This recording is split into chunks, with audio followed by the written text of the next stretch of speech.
own brain apart. You gon' see the gems you need to remain a star. Yeah, it's that you gon' make it far without a follow. Or forsaking who you are. Follow all that feeling in your gut. 'Cause I know that's what you want. Yeah, it's all I need. That's all I need. That's all I need to follow me toward my dreams.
That's a fire sign. See the stars, dance with me beyond Mars. 'Cause I am the guardian of all the hearts that fly so low to the promised land, where the crown of your soul can be given you in tandem with a gold rose and desires that you can't fulfill while you go pro without feeling that you can. So you gotta follow all that feeling in your gut. 'Cause I know that's what you want.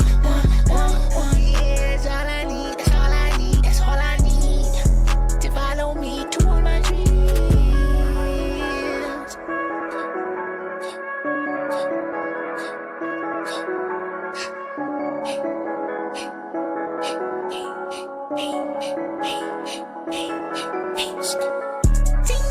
Have you decided what you want?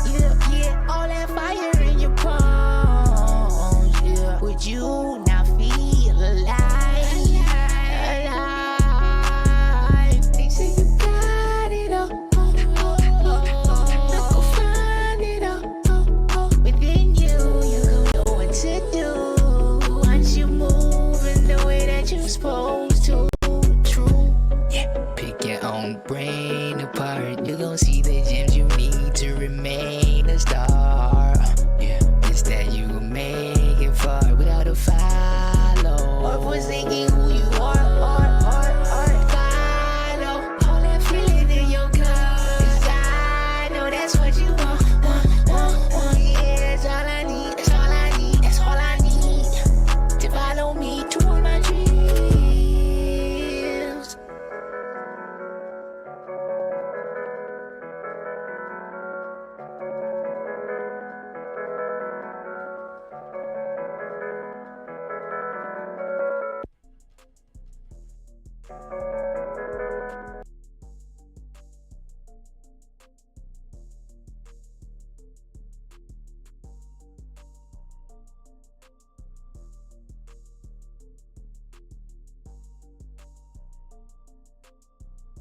Yeah, 212, AWAD shit, AWAD shit, AWAD shit, AWAD shit, yeah, 212, 212, let's go, 212, let's go. No, I gotta hide my location, man. You know, I gotta hide my surroundings and shit like that. Let me just get my shit right, man. Matter of fact, let me just do this. Fuck it. AWAD shit, AWAD shit, AWAD shit, AWAD shit, mic check. Actually, this was supposed to be a mic check.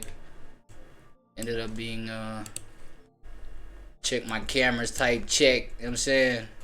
But how's everybody doing, man? Oh shit, there ain't nobody in here yet. Fuck, my bad. Alright. At that level then, I shall go ahead and adjust myself. I ain't gonna lie. Yes, I ain't gonna lie. Hold on. Gotta get myself situated, bro. You know what I'm saying? Yeah, I mean, dude. But in the world where you will bump into this shit, since you're not here right now, real quick, bars. Welcome. You shall leave it in the comments. You can leave it in the comments, Your Honor, where you're from. How you feeling right now at this very moment that you're watching this video? Forget when this video dropped, but when you're watching this, how you feeling right this moment? And be honest too. You know what I'm saying? About to jump into some shit, man. You know what I'm saying? I got my whole little adjustment situated. You feel me? I'm trying to find a comfortable way in terms of like reacting to the Big Brother situation. You feel me? Because I ain't gonna lie, it's really interesting. It's really interesting. But without further ado, you feel me? PHREYZ96 in the building. AWAD. AllWorldsADay, but just for a couple of hours a day.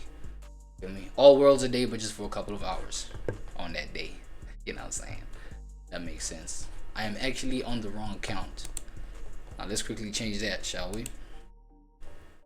Because on this account, man, damn, the ads is still gonna bombard us like a motherfucker, like a mother sucker. You know what I'm saying? That ain't cussing, right? Mother sucker is not cussing, is it? Is it not, chat? Is it not, chat? Y'all tell me, chat. Yo, I was, fuck. Should I get into a movie review? I want to start a little something new. I want to get into some movie reviews, man. Yup. Liberty movie reviews. But then I ain't trying to I ain't trying to like get into the whole movie. I ain't trying to get into like watching the whole movie and shit like that. You feel me? So what I'm gonna do is I'm gonna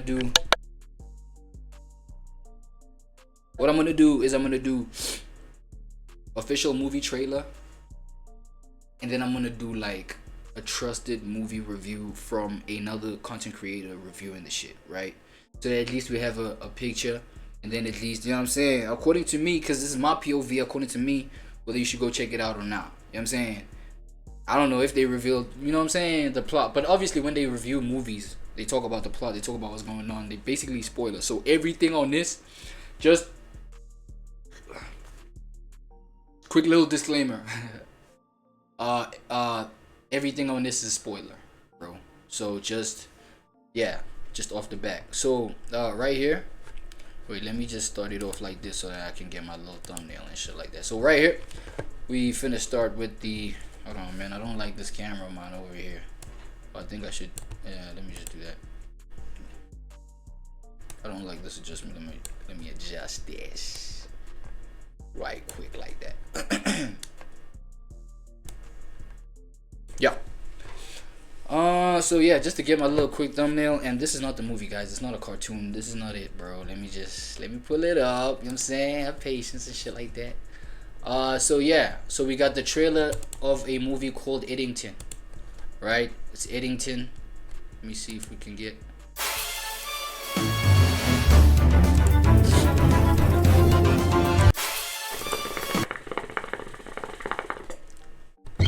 Yeah, this is it right here. Eddington. I am recording this. Fair warning. Is that really necessary? Look, Joe, 6 feet.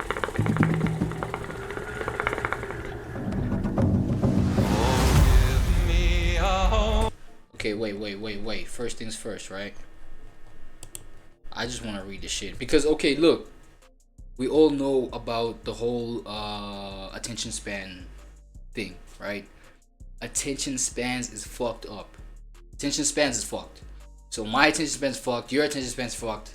It ain't no excuse. I don't give a fuck what you say, dog. Y'all degenerates at the back over there. You know what I'm saying? Y'all little ain't hitting on shit, bro. Everybody attention span is fucked. Facts. Fuck out of here, bro. Facts. Everybody's shit gone. So I don't want to get into the movie. I feel like only if maybe the review, the trailer really gets me, I might just, you feel me? I might just jump on that motherfucker. But right here, I'm okay with just like, for as far as maybe it doesn't interest me that much, right? For as long as it don't interest me, I'm okay with just reading the you know what I'm saying, the description on the YouTube description section, seeing the review. And then if it interests me, maybe let's say beyond an 8 out of 10, then we can literally, I might just have a stream watching that motherfucker, if possible, in my situation, you know what I'm saying? And then yeah, so right here, Eddington's a trailer, you know what I'm saying, a trailer for Eddington, blah blah blah. Welcome to Eddington. Watch the official trailer for Ari A Stars, explosive new movie starring Joaquin Phoenix, my boy Joker in the building, you know what I'm saying, Pedro Pascal, Luke Grimes, Dear Day, okay, my bad, Mr. O'Connell, Michael Ward, okay, I don't know if that's a Mr. or Mrs. actually, O'Connell, my bad, Joe. The O'Connell person, Michael Ward, Austin Butler, and Emma Stone. In cinemas 22 August. Okay, so today is the 8th. Yeah, no, it's the 1st. It's the 1st. Damn. You see that whole month versus day thing got me fucked up. I thought it was, I'm saying 8th of January. No, nigga, 1st of August. Yeah. So it drops on the 22nd, written and directed by Ari A-Star and starring Joaquin Phoenix, Pedro Pascal, Luke Grimes, yes, Mr. O'Connell,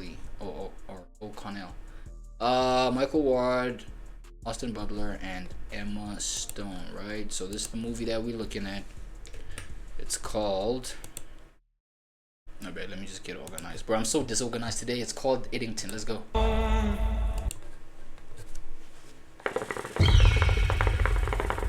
I am recording this. Fair warning. Is that really necessary?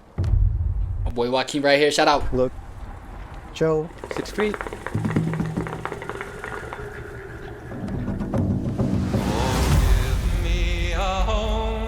What? Where the buffalo roam, Is that praying? where the deer and the antelope play, Whoa. How did we get here? And even worse, is it worth it? where seldom At the is cost of being at war with your neighbors? a discouraging word, That's why I'm running for mayor. and the skies are not Mayor of Eddington. all day. Thank you super duper very much. I used to think that you were some big deal. But I am a much better human being than you. Who are you talking to? There's nobody here.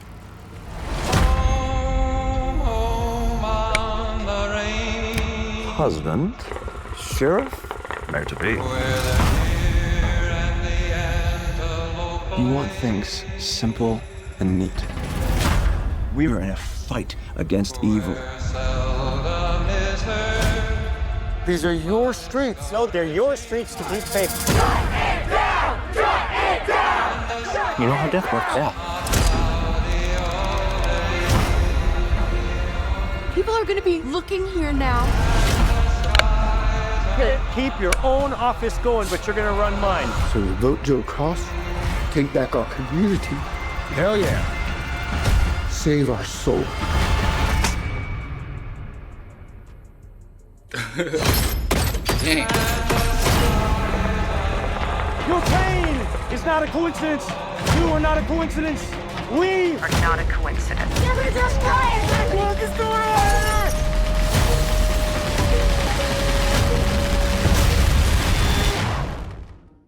We need to free each other's hearts.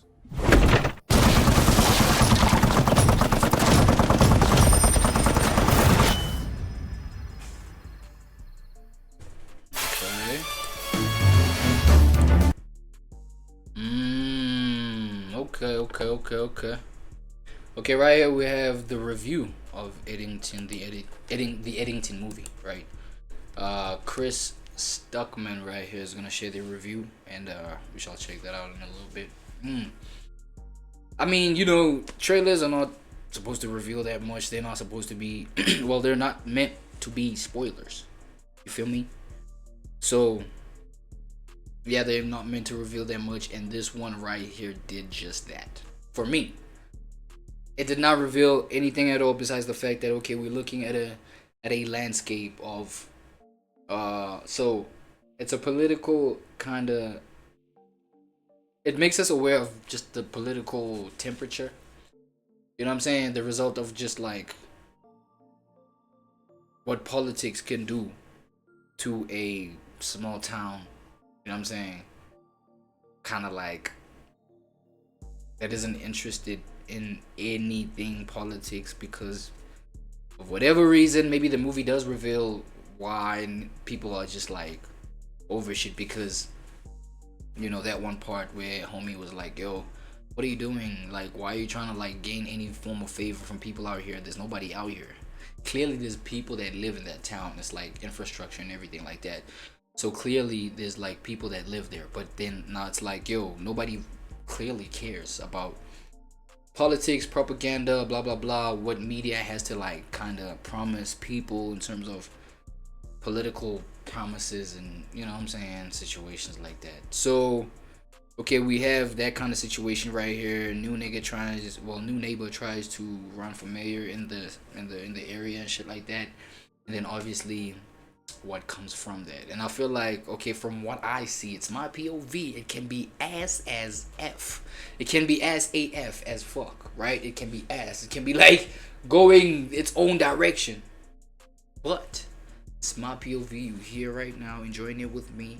And that's the whole point. That's, you know what I'm saying? Let's get it though. So from what I've seen, that's it. Like my perspective maybe just mad shallow about this one right here. It's not really intriguing. So yeah, so basically, yeah, my point was that new neighbor, you know what I'm saying, comes into the spot, comes into the neighborhood, comes into the town, you know, tries to probably organize shit properly, try to maybe gain favor. Obviously, when you politically just like try run campaigns in a town or whatever, you're trying to gain favor from those people, from that community, etc. And while doing that, he, you know, discovers a whole lot of just like underlying traumas, bro. Trauma patterns, fuck, you know, just because I'm not gonna like rewind it just to watch it. I'm saying rewatch it. I mean, I'm kind of loose off of some wine, so I'm just gonna get me whatever that this state of mind gives me, really. So yeah, we see it's, you know, all these things are happening at the wake of a pandemic. You know what I'm saying? Something that's as similar as what we had in 2020 in real life, IRL, right? Yeah, that is just that kind of shit, bluesy, bluzzy, bloody, blah, you feel me? Not interesting at all, like for a viewer like me. But then again, let's see what the review from Chris Stockman has to say about this, right? Has to say about this show. So right now, so we just viewed the trailer. Here is the review from, well, Eddington movie review from Chris Stockman. Go.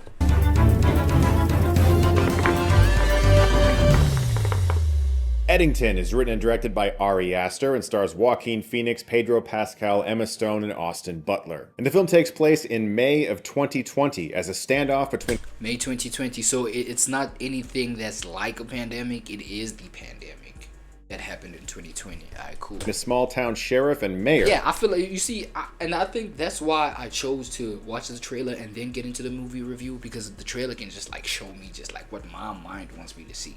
Or which might be just like ass, and more cheeks. You know what I'm saying? Like my mind could just take me to its own kind of ignorant, you know what I'm saying? Land of milk and ignorant honey. But that's what makes shit interesting too, because, you know, art is open to interpretation at the end of the day. Boom. Sparks a powder keg as neighbor is pitted against neighbor in Eddington, New Mexico. But I also want to give a big thank you to the sponsor for this video, Factor. Okay. I didn't even know it's like based on some like real life aspects of things, right? New Mexico, Eddington, real place. You know, everything is happening off of the backdrop of the COVID-19. I don't know if I wanted to name drop that motherfucking monster, because it was a monster, but off of the pandemic. So real life events. Let's go. Factor takes the stress out of meal planning and sets you up for success. You can skip the grocery stores, the prep work, the cooking fatigue, and instead get chef-crafted, dietitian-approved meals delivered right to your door. With over 35 meals to choose from per week, including options. So we get an organized system from the birth or the conception. Yeah, the real life just manifestation of this pandemic. So everything is systematized down to the meals of the general public. Okay. It's like keto, calorie smart, vegan plus veggie, and more. When things get hectic, Factor is flexible. Change your order up every week with plans from... So Factor is their version of the Matrix, I am assuming. Let's go. 4 to 18 meals per week, or pause or reschedule your deliveries anytime. For us, it's really cut down on grocery trips because that can really take a lot of time out of the day, especially when you have kids. But that could help with obesity too, because if you regulate how much intake people, you know what I'm saying, consume in terms of their food, then you got a society that literally looks or has the same mass, because regularly we get on the exact same diet. Interesting. You're running as fast as you can to get everything done. The schedule can be a nightmare sometimes, and Factor has really helped make things easier. So it helps add time to your day when you know you're not having to waste it figuring all that stuff out. So head to factor75.com or click the link below and use code 50STUCK. Oh shit, this nigga is talking about his sponsor, Factor. I'm out here thinking that Factor's the fucking Matrix, bro. Chill with y'all sponsorships, bro. Called the definitive movie about the pandemic. They were born in 2021, and so their I knew was playing Animal. See what I'm talking about?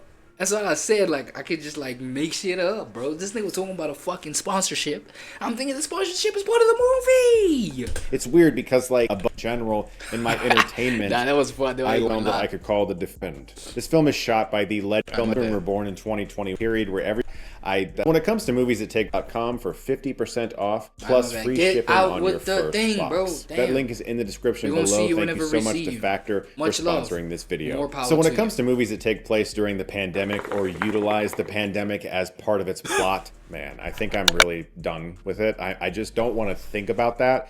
That's just such a... It's weird because, like, there are aspects of that time that strangely, some of my friends and I have become nostalgic for. Like, there was this period where everybody I knew was playing Animal Crossing. A buddy of mine had never seen Dragon Ball Z before, and so we watched all of Dragon Ball Kai. Obviously, my children were born in 2021, and so there are memories of this time that feel very special to me, but in general, in my entertainment, I like not thinking about it. But Ari Aster is a filmmaker that I endlessly respect, and I think he is brilliant, and I very much so wanted to see what he was going to do with this story. And this is easily a film that I could call the definitive movie about the pandemic, at least now. There might be another one in the future, who knows, but for now, this is the one that addresses every... Wait, are still people mad sensitive about the pandemic?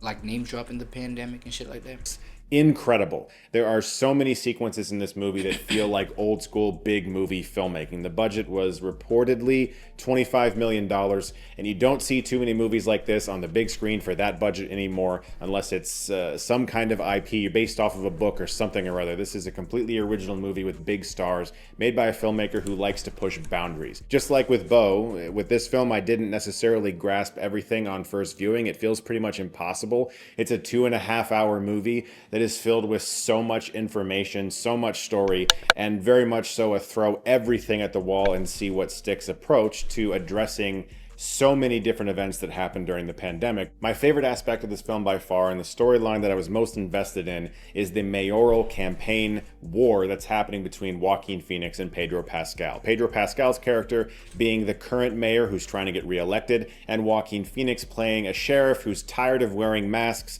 doesn't want to wear the mask, and thinks, you know what, I'm going to become mayor of this town and prove that... So basically, doesn't that mean the one is liberal, the one is Republican?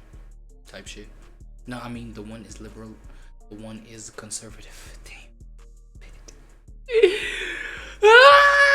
Yeah, doesn't that mean that though? Right, because the one is like, yo, I'm gonna do, you know what I'm saying?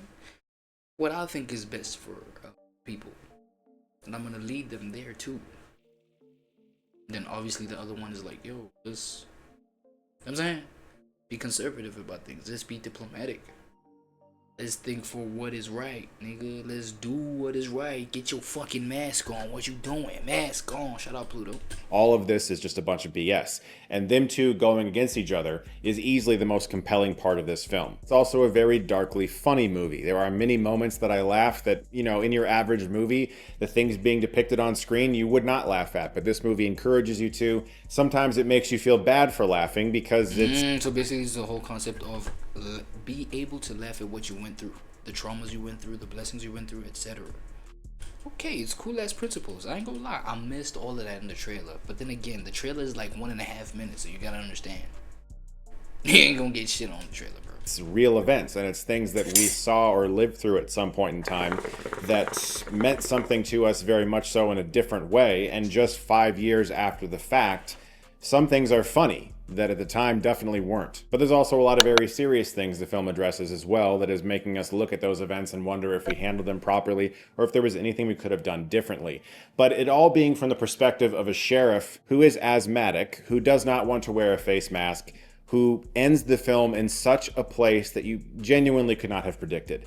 The movie has a downward spiral for this character for sure, but I just can't imagine anyone guessing exactly how his life ends up. Eddington is bound to be a controversial movie because so many different people are going to have opinions on all of its various ideas about things that took place during that year. The film does feel pretty centrist. It feels very rooted in the middle. It takes sides in some ways that feel very human and very empathetic, and in other ways it can look at the handling of things and say, have we gone too far with approaching this or addressing this, and is there a different way we could do it? And ultimately the film's message does seem to be that no matter how hard we try sometimes to do the right thing, or we think we're doing the right thing, we can oftentimes be in service of corrupt officials and data management companies and tech billionaires who don't care about us, even though we're trying to do the right thing sometimes. But we are also at the mercy of whatever our smartphones tell us is the right thing to do. And that essentially... Okay, so... so just real quick. I think this is it's just basically a classic concept. It's a classic, concept or reality of the whole idea or the whole process of manifestation of reflecting on what you went through, no matter how traumatic, no matter how pleasant, no matter how whatever the case. But it's like be able to reflect on what you went through, take the lessons, take the humor, man. Humor is healing. Humor heals, right? Take that into consideration. Take the lessons. Most importantly, take the lessons, and evaluate, analyze, evaluate, review, and report back to your own self as to like how are you gonna make a change? How are you gonna make it? Like, because it covered a whole lot of real life aspects, and if you're a real life human being, I know you are watching this, duh, right? You're a human watching this, unless it's AI, unless I bought it my views and my my bad. No, never that, gang. Never that, gang. You feel me? Yo, but it's like, yo, yeah, man, let's just take it back, you know what I'm saying? In terms of memory lane, back to memory lane type shit, you feel me? So that's what I got from that. Now, right here, we got my boy Academics, guys. Alright, I got Academics. What is he talking about? Should Act do a stream or an interview with Drake?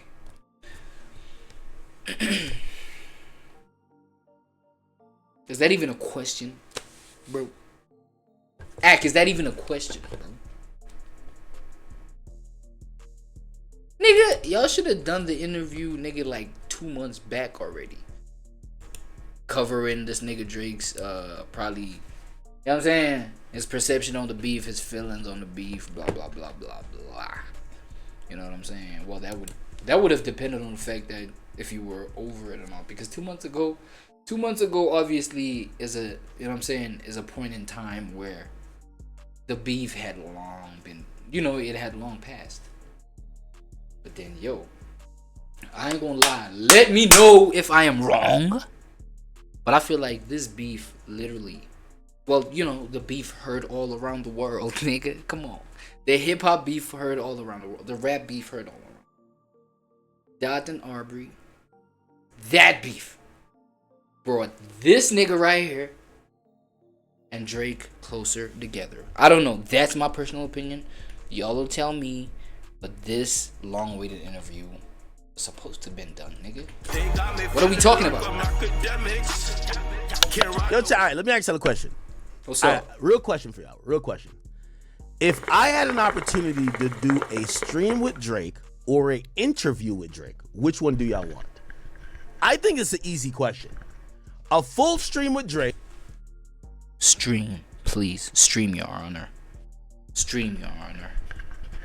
Stream, nigga. Bro, a stream is better. A stream is way better. I feel like with a stream, bro, you get to see the personality of whoever you're interviewing in real life. You know what I'm saying? Because it's not about like the question and blah blah blah, but it's about what we're doing also in the present moment. So that brings out, you know, a bit more or a lot more, depending on how you see it. It may bring out, you know what I'm saying, a lot more out of whoever you're interviewing. You see the Ye interview that you did when he had the TOS mask, the black version of the TOS type shit. You know what I'm saying? That was cool as fuck, bro. That was dope. That was different. I just wish y'all like went out of the building, just walked around. You feel me? Did regular shit. Maybe go grab something to eat. Bang it out. I know it would have been crazy, bro, with Ye walking around with him like in public. Okay, that's probably the one thing that might like disturb y'all. Is the fact that you are really walking with a walking human monument, bro. People are gonna swarm to y'all, which might disrupt the interview. But obviously, bro, there's tasteful ways of doing this shit. Y'all can hit a golf course. Go to a golf course where it's just y'all, maybe a couple of people. Obviously, y'all would have to just like calculate the hours y'all go there. Make sure it's not a lot of people, not a lot of fans that might just want to fucking disturb the whole thing. Or y'all could just exclusively book the spot for a couple of hours and y'all hit the spot. Y'all hit that golf course. Y'all do what it does. We want to see how Drake golf now. Come on, bro. We want to see how that nigga hold the stick. Okay, we know how he holds a stick. A stick, bro, like a golf club, stick club. Not a meat stick. What the fuck? Don't do that, bro. Fuck. You know what? Nah, never mind. A 3-hour stream or a 3-hour interview. Stream, bro. Duh.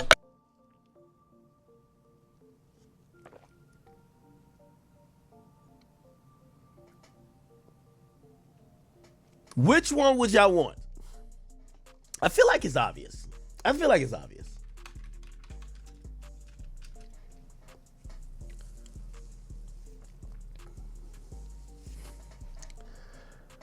Wow, I'm actually surprised by some of these answers. Chat. Which one would y'all want? Chat. I would take an hour interview with Drake over a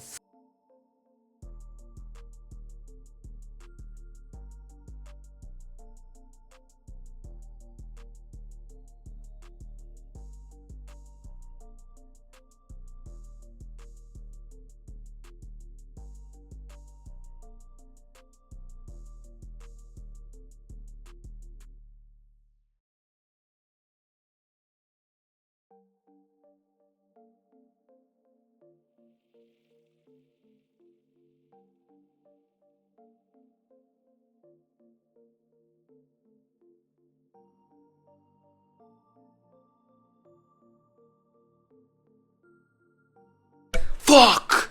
Mute. Nah, nigga, act tripping. I ain't gonna lie, act tripping. Look, nobody fucking wants to interview. Nobody fucking, bro. Ain't y'all tired of this nigga just sitting in one spot answering a series of questions? Like, bro, we've had that for like years, dog.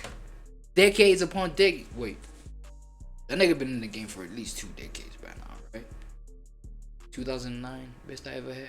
2009, nah, best I ever had was 08. Yeah, right? Yeah, 08. So this nigga's 21 years in the game in terms of mainstream impact and relevance and recognition and blah blah. Bro, come on, bro. We at least have 2 decades of this nigga just sitting down in one seat, ass crack sweating, ass bone hurting. Cause let's be clear, bro. Don't nobody want no hour interview with Drake. So we've seen enough footage of this nigga just sitting in one seat, just answering questions, bro. Walk around with the nigga. Go grab something to eat with the nigga. Drink, you know what I'm saying?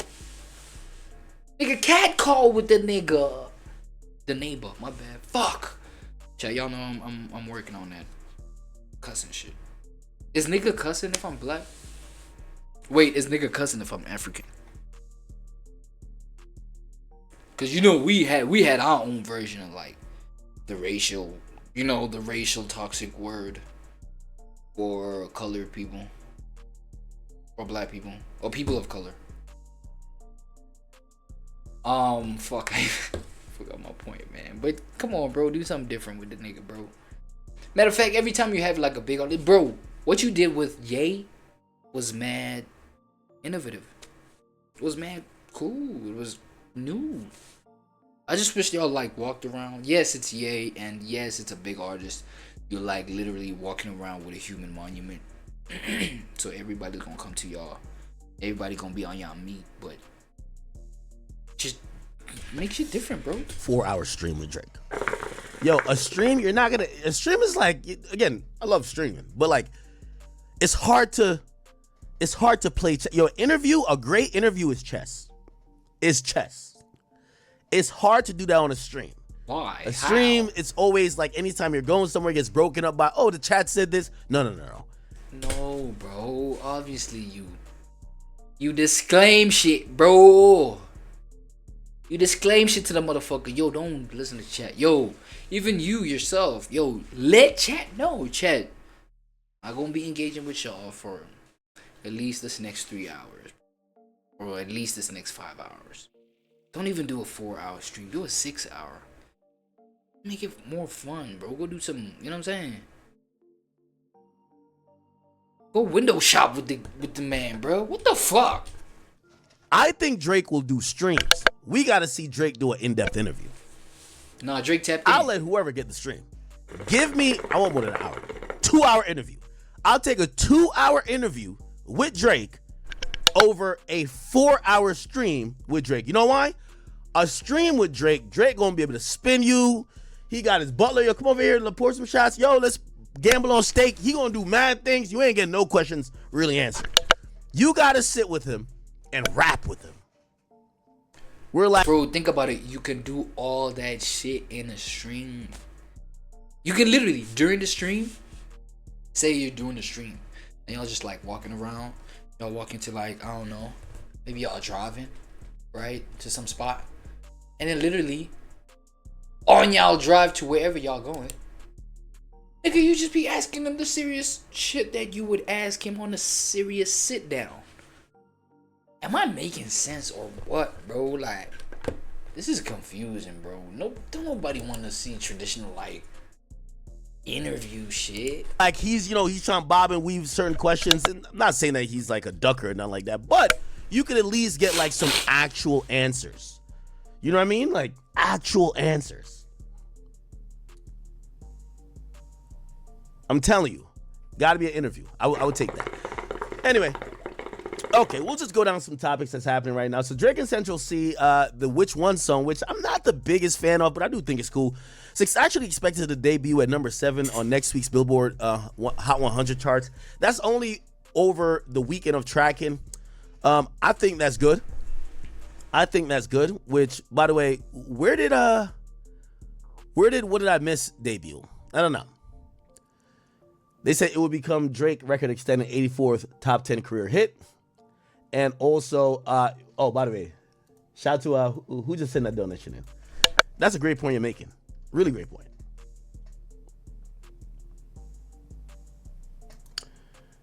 Really great point. You're saying people don't understand the value of an interview. King Trayvon, thank you for the 5, said these kids don't understand the value of an interview. Attention. It's not about it, and it's not about misunderstanding the value of an interview. I feel like innovation has always been valued over just like shit that becomes stale, you know?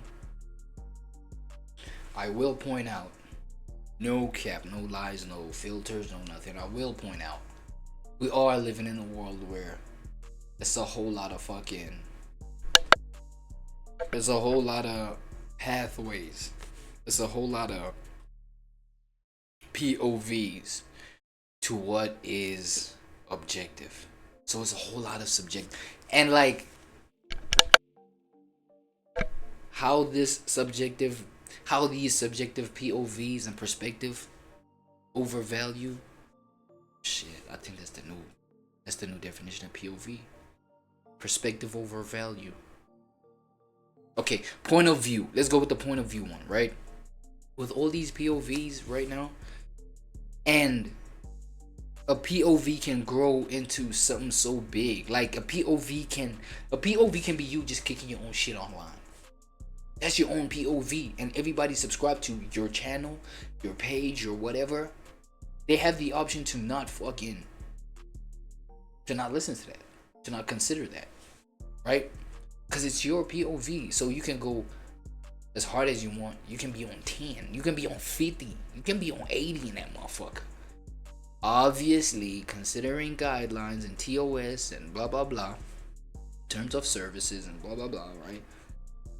And policies and things like that, you can go crazy, right? So obviously you're subject, you who are tapped into my shit, you're subject to my opinion and how I express my shit. So if let's say you tap in and then you agree with my shit, you agree with how I see shit, you agree with like what I share, you're part of the community. So I've literally just turned my POV into a community. So it's a, you know what I'm saying, a number of people, group of people that fuck with me, rock with me, tapped into whatever I gotta share, my POV, my perspective over value, my perspective before the value is manifested, or before the benefit of the value is manifested. You see what I'm saying? So it's like I literally can turn a POV into a community, and obviously by the time you tap into my community, when shit has transformed into community mode, you know what I'm saying? This shit is subjective. The objective narrative or propaganda or messaging in that community is all subjective. It's all based on my shit, because all y'all in this community are on my dick. Y'all supposed to be on my dick. Y'all my peoples. So I'm just saying, man, with all that being said, it's the world of the POV, and obviously you do whatever you want, and whoever's tapped in complies with that. You know what I'm saying? The span is dead. Yeah, the thing with you being on stream, it could be like, oh, let's do some like funny stuff, and like people are highly entertained, right? Like if so I said all that to say, whoever's tapped in is literally consenting to agreeing to your subjective POV over shit. Drake had a dance battle. I'll be like, oh shit, Ack and Drake had a dance battle. But the true worth in what I do, and the true things I would hope you would value from Drake, is not seeing Drake doing some fucking dance battle like he's in remember that video he did with Chris Breezy? No. You want some real questions. You want some real no guidance answers. You don't want him to duck and weave. You want, you know, and I think that's the thing about streaming. Streaming is allowed, you know, artists used to go on interviews to try to showcase their personality. Here's the thing. Unless you're like the Baby and a few other people, most of these interviews are like interrogations. So why? What's up with the Baby? Malleable, and like you're one of those guys like the Baby, like your personality's not gonna come out if you don't really want to answer questions. So you know what these guys do? Like look at SZA. SZA don't want to do a sit down interview. SZA goes on Kai's stream and plays a bunch of games. Cause SZA's smart. And that's really good, because I do think streamers, SZA's tapped in. Like for example, I'll give an example. I seen DDG and Offset They're on like a yacht or something like that, right? They're on a yacht, right? And they're shooting a music video. Put it like W. Offset, no. Offset my man's too. Like, he's my man. So please don't get weird. My bad. I saw the stream. Offset, no. By the way, I've talked about it with Offset. Offset literally said, he could be lying. You know rappers lie. He said, Ack, when this roll out, I'm not doing too many interviews, I want to sit with you. I could do a stream with Offset and have him walk around looking cool, flexing his muscles, doing shit, throwing money in the air. That's cool. But we need some answers from Offset. What's going on with you and Quavo, my brother? What's his current status of the Migos, my brother? What's going on with you and Stephon Diggs and Cardi B? And what's going on with you and QC? And where you at? Like, there's a lot of questions we have to ask. So, you know, for me, again, streams are amazing, but like a lot of times streams are, it's more about the interaction between the individual, the streamer and the individual, rather than getting qualitative like answers that you could build off, right? Bro, but I ain't gonna lie, that would be the interesting thing about the thing though. Is the fact that we see both of y'all personalities bounce off of each other, bro. That's what the fuck the new world wants to see. Ack! Please, bro. What are you doing, bro? Fuck all this Q&A shit, bro. We want to see, like, when a fucking piece of fucking chicken wing falls off that nigga hand, how he reacts at the same time as he's trying to answer how he felt. You know what I'm saying? With that nigga dropping thingy, Euphoria. You know what I'm saying? We want to see that little moment where the wing drops as he's getting hit with this serious question. So it's a blend of all worlds. Act, please do a stream with Big Dog. Ain't nobody trying to see no fucking interview, bro. That shit is so like pre-COVID. That shit is so pre-COVID. Interviews are so pre-COVID. Facts. All right, so the next one we got wait, Erica Lachey. Bro, I gotta do the echo effect with this one. I don't know if it's gonna sound corny. Y'all tell me. Erica Lachey. Erica Lachey. Wait, no. Erica Lachey, ladies and gentlemen. Yo.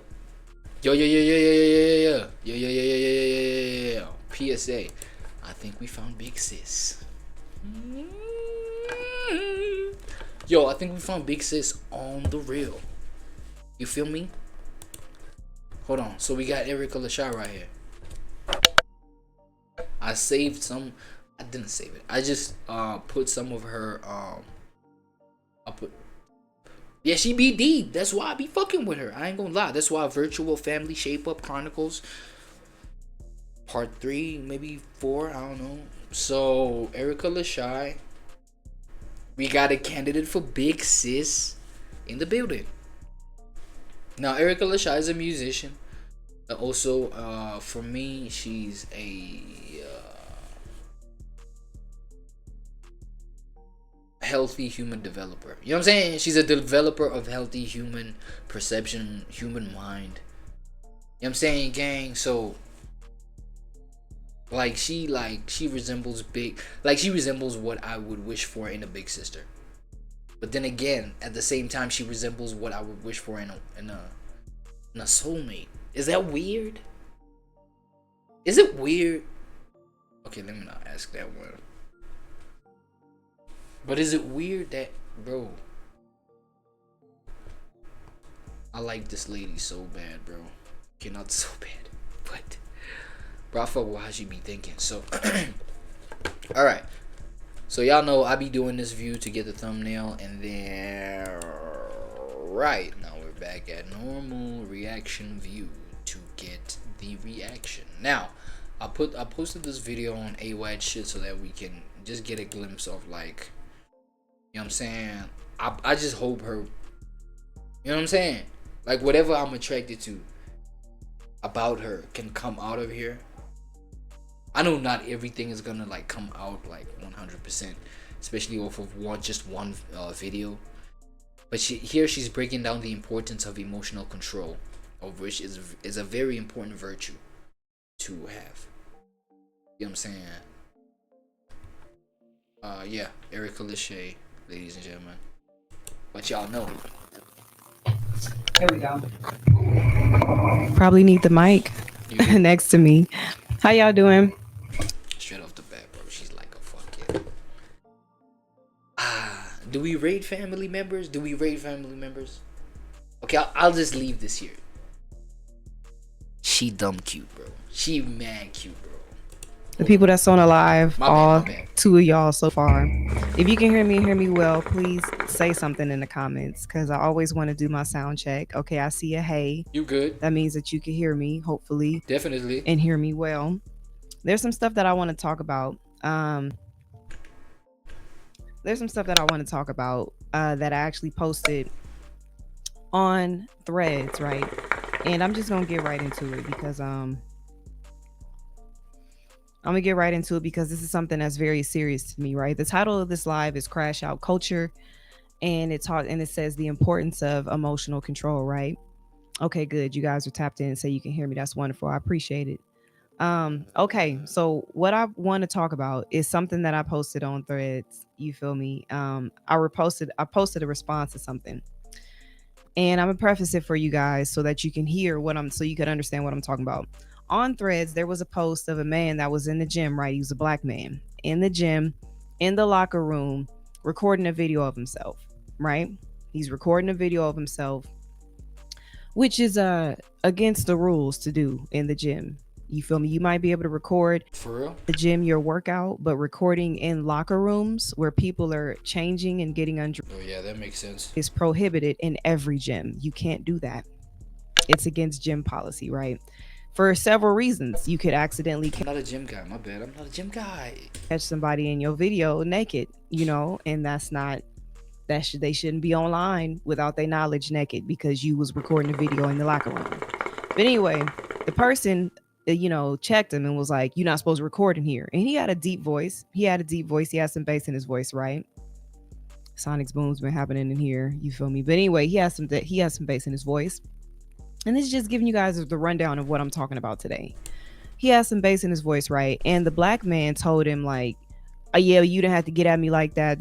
He started going off on him, calling the man all out his name and all this other kind of stuff. And threatened to fight. Like, you want to take this outside. You want to fight. You want to fight. You want to fight. Now, these are grown men, right? And one grown man is telling another one in a stern voice, mind you, that you can't record in a locker room, which is true. You can't do that, right? Now, a lot of people will say, like, mind you, I posted a comment that said, highly emotional man getting upset enough to want to fight because he's legit doing something he's not supposed to do.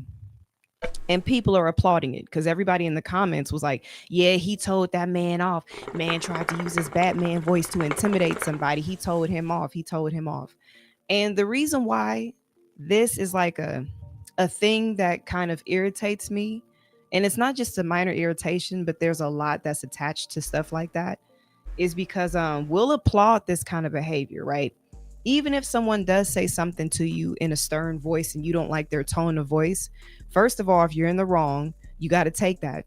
And second of all, we can't be threatening to fight people over small stuff like that, right?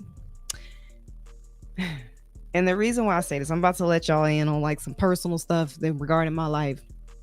My brother, who I love dearly, had been incarcerated for the past 7 years over a fist fight. Oh my God, sis, what are you saying, bro? What are you saying, bro? Our brother got incarcerated? When was that? Wait, we gotta, like, I ain't gonna lie. Listen to me. Listen to me, my angel. Look, I'm doing this for every family member that I get the opportunity to come across, right? Because I'm on this virtual journey where my virtual family has to come to me. I'm just sick of just being a deadbeat sibling a deadbeat little brother. I want to make shit right. And I recognize you from a distance. You are my sister, officially. Right? And I feel like it's a thing that human nature needs. You feel me? That we need to identify each other as family. Like whoever you relate to and share resonance with, sentiments with online, those people are your family. Mental resonance, mental, you know what I'm saying? Yeah. Mental resonance, emotional, psychological, whoever you connect to. Now, this is for y'all, general public, bro. It makes sense, bro. How the fuck do people, because I think about it like this.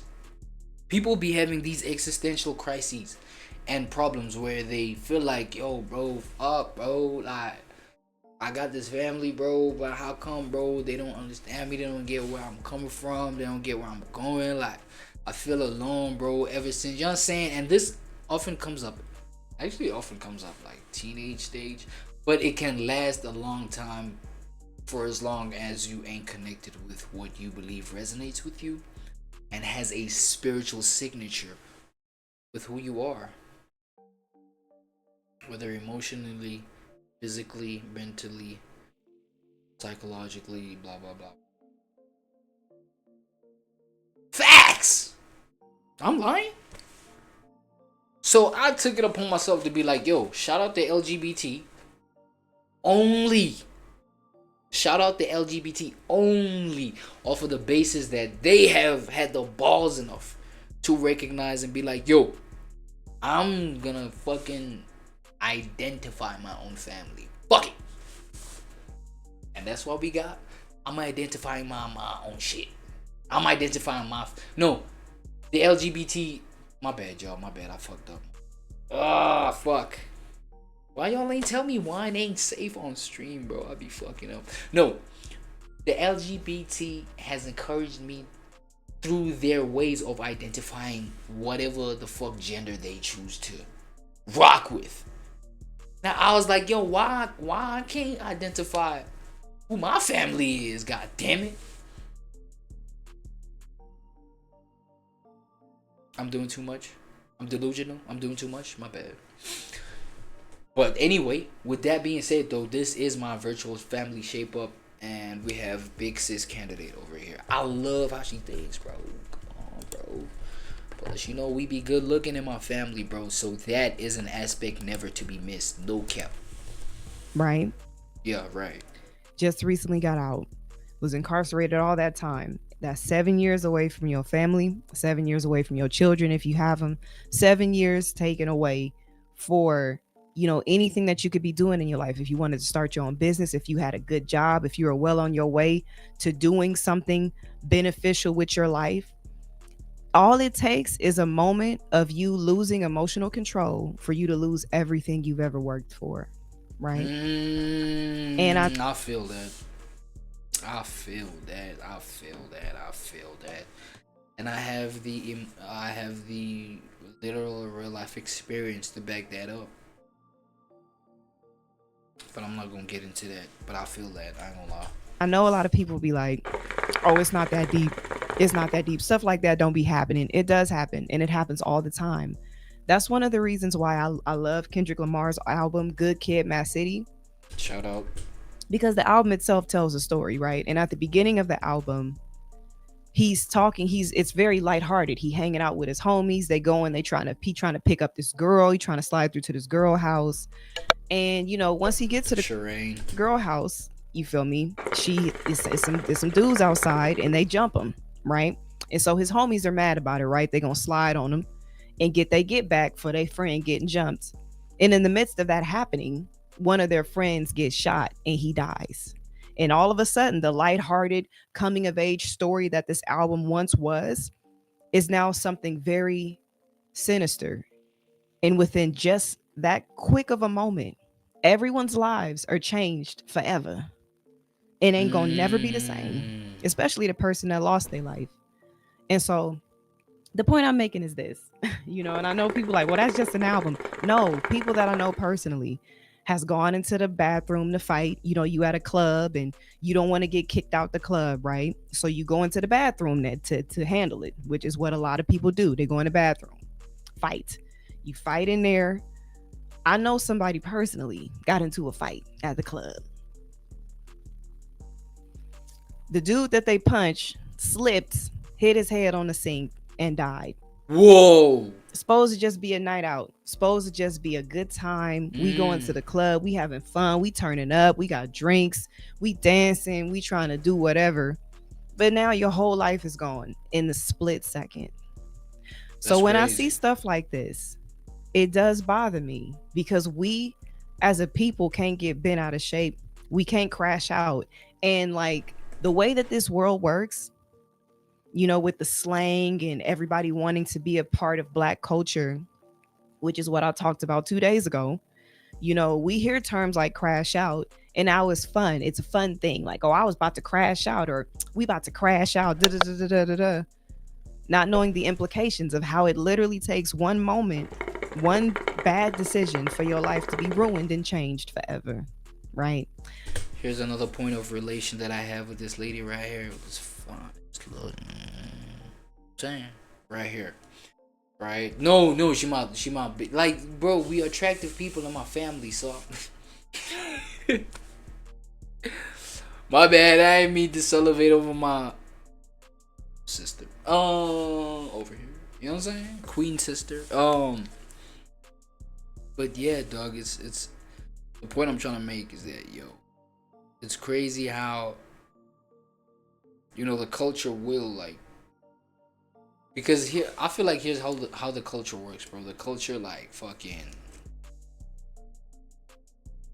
will try to take their own traumas, and I'm talking about like Black people culture, right? They'll try to take their own traumas and make light out of it. And I guess I kind of understand where that comes from, but you know what I'm saying, it comes from a matter of like catharticism also, because we are trying to get over whatever pains us at the present moment, or whatever reminds us of what we not trying to experience, or never was trying to experience in the first place, but did, right? So making light of any situation, you know what I'm saying, now, you know, we crash outs, you know, crashing out, this, that. It has a sort of like comedic spin to it, like, you know what I'm saying, or just kind of indigenous sort of thing where it's only in the Black culture where you see a person crash out in the sense of what the term means. Tell a white neighbor to crash out right now. Well, unless they tapped into the culture and they know what the fuck that is, but it's like, you know, making light of these kind of moments and blah blah blah and all that kind of shit. And I guess that's where that kind of thing is birthed from. You know what I'm saying? That's not really nothing sinister in terms of the starting point of it, right? But then obviously as time goes and as the energy gains momentum, you know what I'm saying, it gains a whole bunch of other side effects with it too. I'm gonna continue on talking about what I'm talking about, but I just want to get into some of these comments. Here. The Bullets Gotti said, will send me a super chat. I really appreciate that. Someone said, hey, Sister Erica and Chad, thank you guys so much for being a part of the vibe. Someone said, facts, I agree. The Bullets Gotti, let me see. Golden Brown said, when you have children, you are going to be a great mother. Oh, thank you. I appreciate that. Paul Lamb said, splendid mother. Heard about the Black kid who killed a twin at a track meet. I did see something about that. I haven't read into the story. But yeah, but I don't really know what that was about or why that happens. And I'm going to look into it. But I know for a fact, a lot of the people that are in prison are in there not because of some premeditated stuff. Some of them are. Some of them planned to do some things and they did them, and that was that. You feel me? But a lot of people that are in prison or in the grave are there because of a decision that they made in the midst of emotion, in the midst of being upset, in the midst of emotion. Oh my God. of being angry, you know. And any man, bro, emotion is actually a crazy thing, bro, to overlook, hey? When we're talking about when we're considering the human nature, right? Emotion is such a significant thing to consider. I'm not gonna lie, because emotion, literally, it is emotion partially why the world is the way it is, because people decide on their emotional state. They make decision based off of their emotion. I feel like just conception or just theory or just, you know what I'm saying, just ideas alone are not enough to bring motion to reality. You need emotion. You need emotion. Motion. There's motion in emotion. Emote. Emotion speaks to movement. So there's movement when emotion is involved. When emotion is involved, there's movement. So that's so facts, bro. And not to get into the whole video, but just like to, you know, exhibit how she really thinks. You know what I'm saying? She's sharing something really impactful, really significant, really damn near scary. You know what I'm saying? About like how the emotion can really affect somebody's reality. You know what I mean? So, you know, her being sensitive to this kind of thing, I also, you know what I'm saying? I share that kind of sentiment. So, she big sister for real, bro. Family members, they share similar, like, you know what I'm saying, characteristics. So, bro, like, she my sister for real. I might put her as adopted sister, cause if she adopted sister, you can get jiggy kind of look.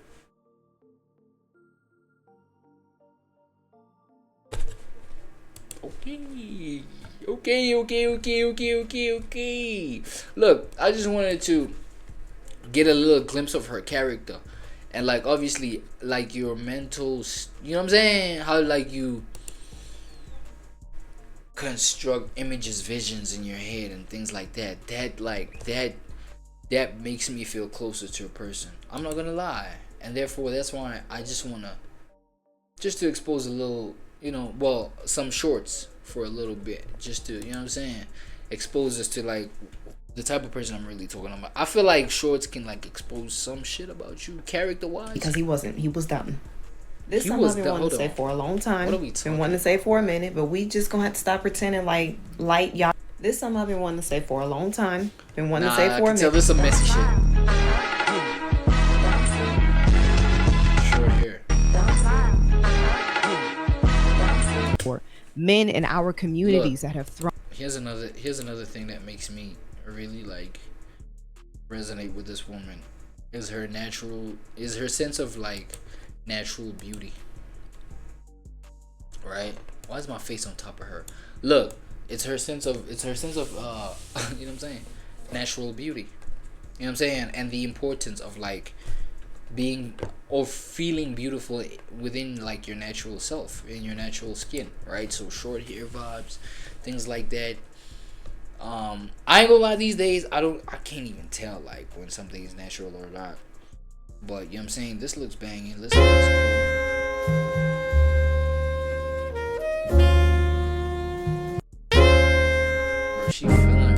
She feeling herself, bro. Ain't no attractive quality than a woman feeling herself, bro. I ain't gonna lie. Patiently waiting for my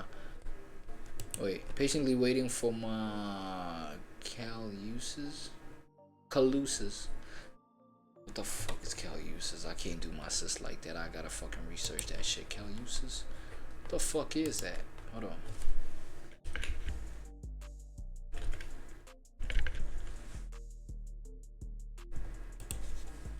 Fuck is caluses? Calluses. Oh shit. You know what I'm saying? I'm thinking the hardened part of the skin or soft. Okay, I know what a callus is. Why the fuck, bro? Chill, bro. I graduated high school, chill. I graduated college, chill. You feel me? And I feel like my face is in front of all y'all, so my bad.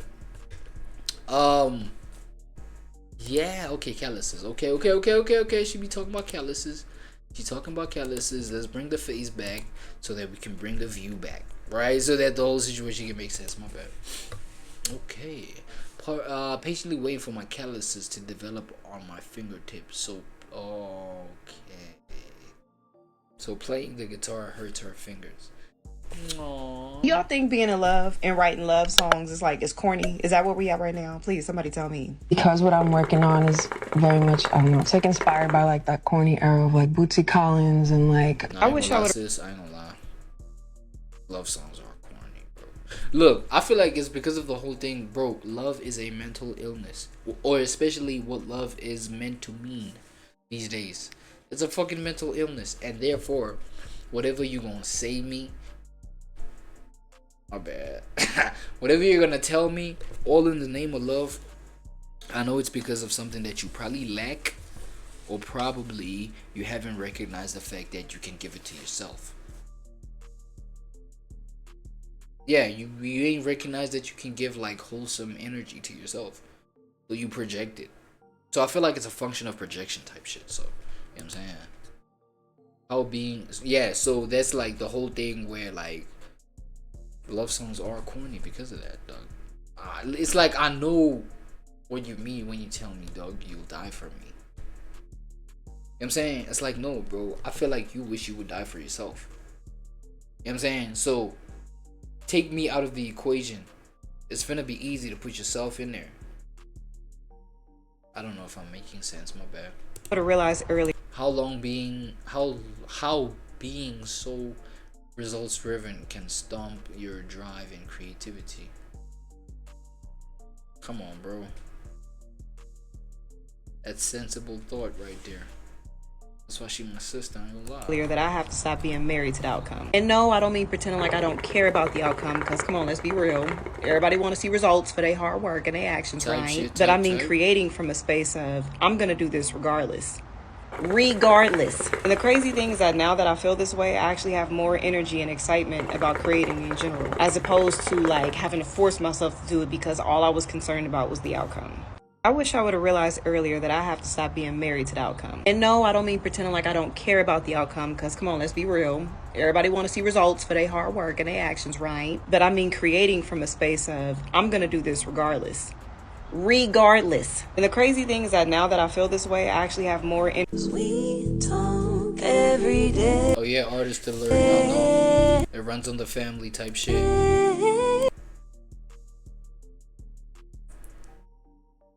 I'm a bad smiler, y'all. I don't know. I don't fuck with my smile. We talk every day. For years I pray.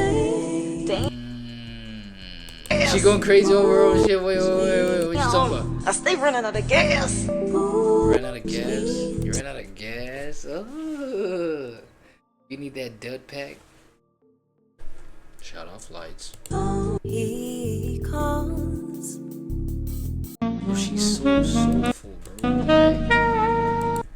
Bro, I'm talking about like things, you know what I'm saying? I'm talking about just shit like her beat selection. Shit like her beat selection. Bro, it's in the decisions that you make that like make you see the kind of resonance that you have with another person, or you share with another person. Type of sentiments, bro. The kind of decisions you make. You know? Man, shout out Erica, man. So, I'm not gonna lie. Big sister candidate right here. And I think she like number 2. Big sister number 2. Because number 1 was, I forgot. I have to watch the shit back, man. You see? That's why I'm like, bro, fuck, bro. My deadbeat characteristics, they might need a whole lot of work for me to like change those. Cause I just made my attempt to make right with like my first sister. Fuck, I even forgot who it was. That's shameful. With a blackface. Blackface? And it's a problem. Nah, Erica, what you talking question. about? Where do we like draw the line with about? cultural appropriation when like it's AI that's doing it? A lot of the viral AI videos are like of black content creators, black women.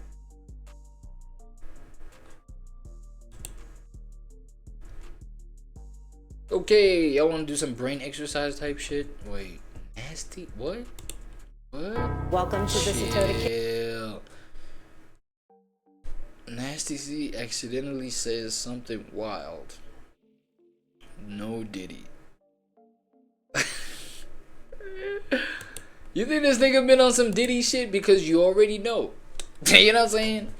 You already got to know, big dog. When a motherfucker goes no Diddy, when a motherfucker like, you know what I'm saying, discloses this right here, all Diddy, bitch, all glaze, bitch, all, you know what I'm saying, type shit. Kitchen, where we make skincare, and candles. Did this nigga just go? Job number 4, bro. Job number, no, it's number 3. Bro, I'm counting, nigga. I'm real life counting, bro. Junior. I'm real life counting, big dog. This is job number 3. And then motherfuckers say, bro, the job economy, the job market in South Africa is fucked up. This nigga's on his fucking 4th job, nigga. If you struggling to find a job, ask this nigga for some fucking advice. Jeez, this nigga's on a roll. Damn. Yo, LD dropped so many bombs. Prep the counter, now it's time to make some candles. Do it right and do it clean and cut it at the perfect angle. All you see is back right now, cause cameraman ain't switched the angle. All you see right now is back, a camel rag, a ear and dangle. Bring out all the oils, it's time to cook. That little shit was so damn strong, I had to take a second look. It get different when you gifted, you don't play shit by the book. Just before I made my choice, she brought the one that had me hooked. I like that. You like that one? Yeah. Okay, this is called Capri. They call me El Capri, cause that one spoke to me. I can see myself just lighting one up at my soul retreat. Matter of fact, I might just light one after this shit, knowing me. Big smoke, then we set the wick so they could burn. She do one and I do one, that's how it go, we taking turns. Make them straight, cause when you pour that wax, they go from temp to perm. This is how you make design. Why this nigga on his Detroit shit, man? Oh my god, dog. Nigga see in the building. Stop playing. The candles, baby, watch and learn, I mean, it's Chicago shit. They chopped the wax and put the pieces in a melter, gang. She was talking about her passion and I felt her, gang. It's a lot of work, I'm glad I'm here to help her, gang. 140 Fahrenheit, that's the temp you wanted at, just so you can prepare it right. Pour that fragrance in a beaker, keep it rolling paradise. If you nail that ratio, then it'll smell like paradise. Then it's time to get the wax. I thought Cam pulled up, but that was just her husband at the back. Hey, pour it nigga, this shit out? Bet I can handle that. This shit out? And pour it in a jar right after that. Then you leave it overnight. When they ready, I might charge a rack a piece with your advice. Then we did a TikTok, I acted like a socialite. Goddamn, I'm so polite. This shit out? Nigga, this shit out? Nigga, this shit out, nigga? Neighbor? Nah, this hard. Most people do not achieve greatness in their career. Oh shit, my boy Patrick CC. My boy Patrick CC. Let's make sure we got a nice little thumbnail for the boy. You know what I'm saying? Or for the segment where we breaking down what this nigga breaking out, right? Patrick CC over here, right? So he talking about how this coach became a joke. Right? So from coach to a joke. Classic tale of from victory to history. I don't know.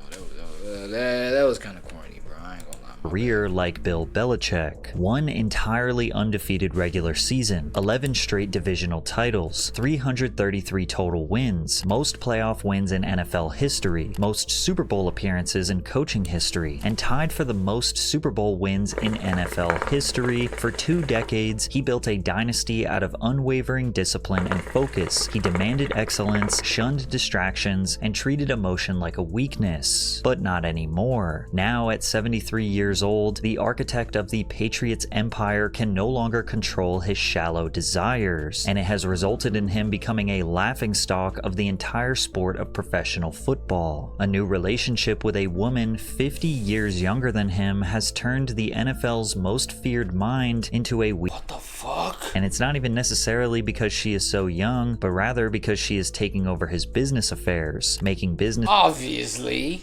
decisions for him, barking orders on his field, and even deciding what questions he can and cannot answer in interviews. Who would have guessed that Bill Belichick's toughest opponent wouldn't be a quarterback, but his own desires for a 20-something-year-old cheerleader? But coach, you used to talk about his own bitch, man. When we sucked. But now I know why you were so obsessed with Foxborough High School. You were scouting your new girlfriend. They met at a daddy-daughter dance, right? I mean, no. They met on the swing set. Sir, this order will make it socially acceptable for a man in his 70s to date a 24-year-old. They met at the kindergarten swing set. That's funny. That's right. We're calling it the Belichick Law.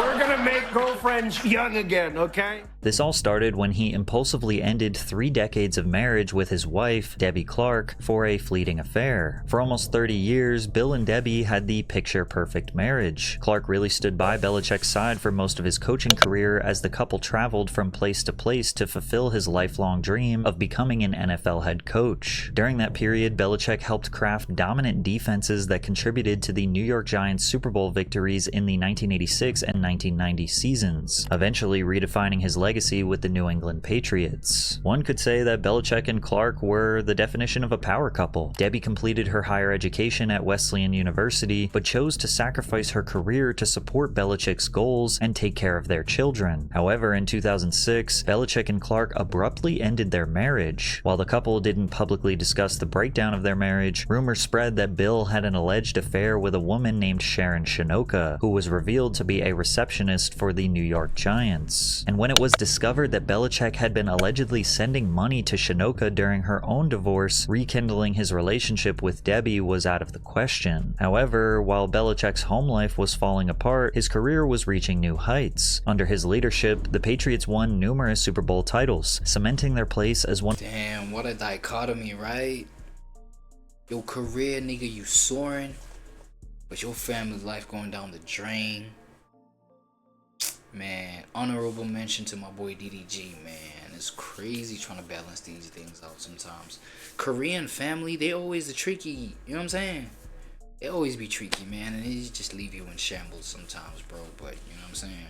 one of the greatest teams of all time. His partnership with quarterback Tom Brady became one of the most iconic coach-player duos in sports history. There was a 10-year stretch where it felt like the Patriots owned the Lombardi Trophy, except for those 2 times that Eli Manning and the Giants just absolutely destroyed them. Tom viewed Bill as a stoic leader. When things were extremely stressful, Belichick had always seemed to be in complete control. Our coach, we know his style. You guys know his style. He's never too up. He's never too down. He never really lets anything get in the way of what we're trying to accomplish. And during this dominant run, it looked like everything in Bill Belichick's life was turning around. He chose to not get remarried, but he did settle down with a longtime girlfriend, Linda Holliday, a headstrong businesswoman who brought him to charity events and frequently spent time with his children. The two stayed together for nearly the entirety of Bill's legendary dominance with the Patriots from 2007 to 2023. However, towards the end of Bill's career, we learned that his loyalty and discipline would be challenged when when he met a young cheerleader in her 3rd year of college, who was 4 decades younger than his current girlfriend. In February of 2021, Belichick boarded a flight from the Boston area to Florida when he was sat beside a 20-year-old cheerleader who was attending Bridgewater State University. Her name, Jordan Hudson. In an attempt to spark a conversation, Belichick inquired about some schoolwork Hudson had been working on, and they hit it off. It was the kind of conversation a grandfather would have with his granddaughter. What? He was asking for some, like, help with her school, with her homework? The pair to flight from the Boston area to Florida when he was sat beside a 20-year-old cheerleader who was attending Bridgewater State University. Her name, Jordan Hudson. In an attempt to spark a conversation, Belichick inquired about some schoolwork Hudson had been working on, and they hit it off. It was the kind of conversation a Schoolwork? What the fuck? You approach somebody like in the icebreaker, the best icebreaker you could think of is like asking her some schoolwork? Grandfather would have with his granddaughter. The pair bonded over Hudson's deductive logic textbook. That was mad weird. Before Belichick autographed the inside cover, writing, "Thanks for giving me a course on logic." Having met one of the most famous figures in sports, Jordan took a selfie with Bill, who can be seen. What the fuck? Nah, this right here is clearly. This right here. No, wait. This right here must clearly be the official confirmation that, dude, your money is the only valuable thing about you at a certain point. Facts. Facts. Your money is the only valuable thing about. Look at this fucking old neighbor. What the fuck is attractive about this guy physically?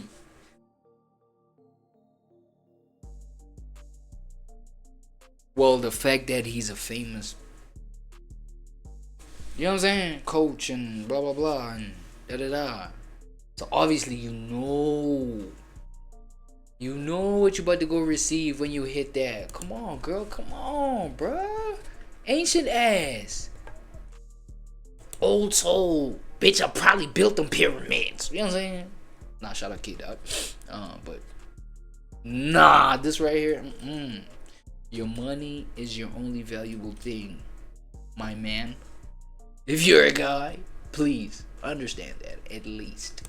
Seen grinning from ear to ear. Despite encountering millions of fans at this point in his career, this interaction stood out to Bill. It piqued his interest enough that the two exchanged contact information and, quote, remained friendly following the flight. Belichick initially held off pursuing Hudson, but eventually succumbed to temptation. The pair were captured walking through the French Quarter in New Orleans in January of 2023. It almost felt like Belichick forgot about his high-profile status as the two were spotted again in the city on a dinner date in September. That same month, People announced that Bill and his longtime partner Linda separated after 16 years together. An insider shared that the, quote, relationship ran its course and the couple had been pretty separate for a while. Unfortunately, Linda was ingrained in various aspects of Belichick's life, including being the president of the Bill Belichick Foundation, making their breakup more complicated. They have issues to clear up that come from a long relationship as well as her role in his professional life. Shortly after, the head coach. Nah, I ain't gonna lie. Let me share like something really deep. I feel like if you choose marriage, my nigga, this is what you sign up for. You should know about this. But then again, we do not know how this guy felt.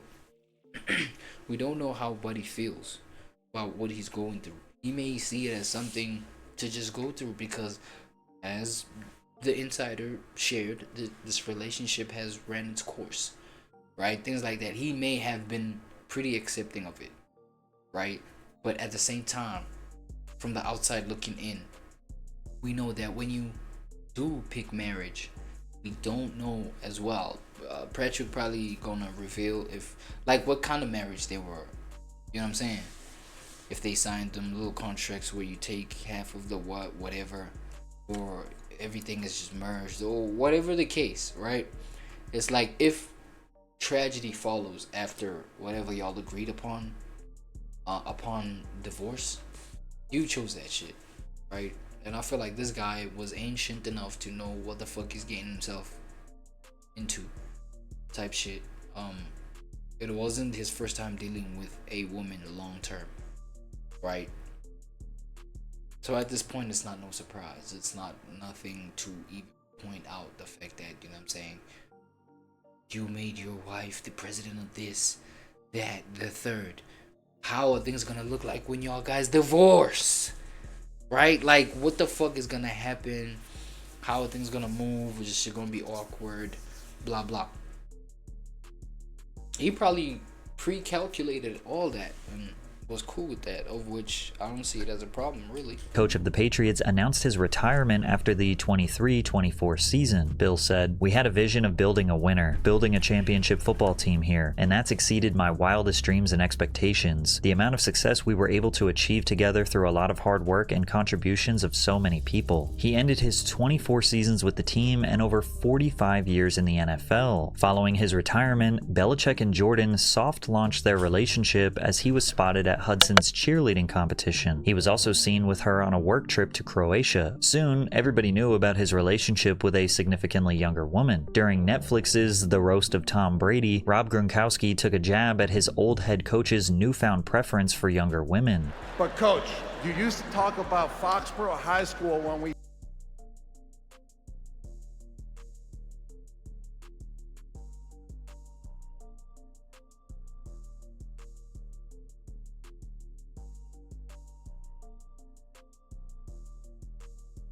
sucked. But now I know why you were so obsessed with Foxborough High. So shit, I just realized I was muted. So yeah, what I was pointing out is the fact that this new girl right here, the one with the significantly big age gap, must be the one that came after the marriage, after the divorce, right after the marriage ended. Oh shit, okay, Linton 10, shout out for the follow. That's the newest follow, so shout out to that. Even though you're not in the chat, assuming, because ain't nobody in this bitch. Cobweb. Yeah, cobwebs, look at all that. I gotta clean that up. Anyway, continue please, sir. You can go ahead. High school. You were scouting your new girlfriend. Even his, oh my god, even his players spotted his shenanigans.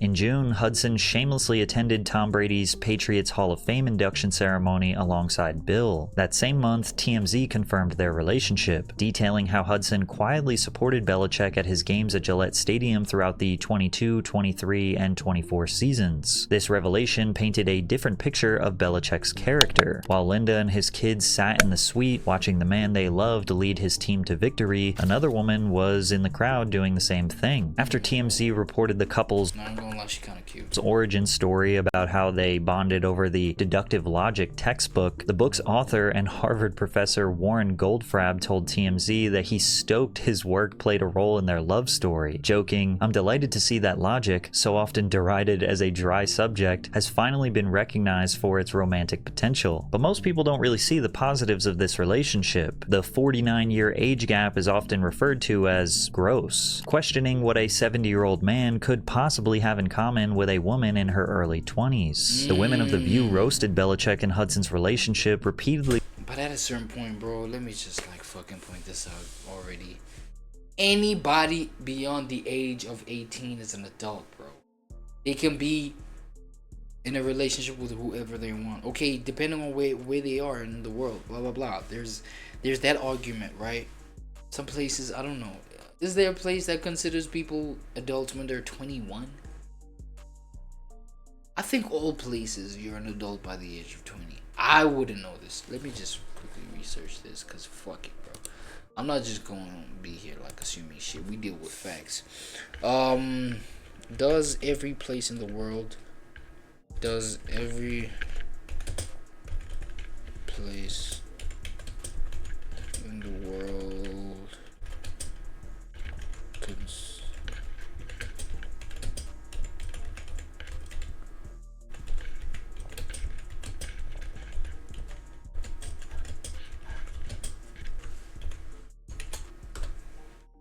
Does every place in the world consider an individual an adult by age 21? No, not every place in the world considers 18 the age of majority. While it's the most common age, some countries have different ages, such as 19 or 20. And in some regions of the US, it can be 19 or 21, according to OECD. What the fuck is that? Oh god, the fuck? Hell nah. Legal age threshold regarding. Okay, this is the legal age threshold regarding the transmission. What? The transition from child to adulthood. I'm not reading all of that. Age of majority, blah blah blah. Okay, cool. So it's not.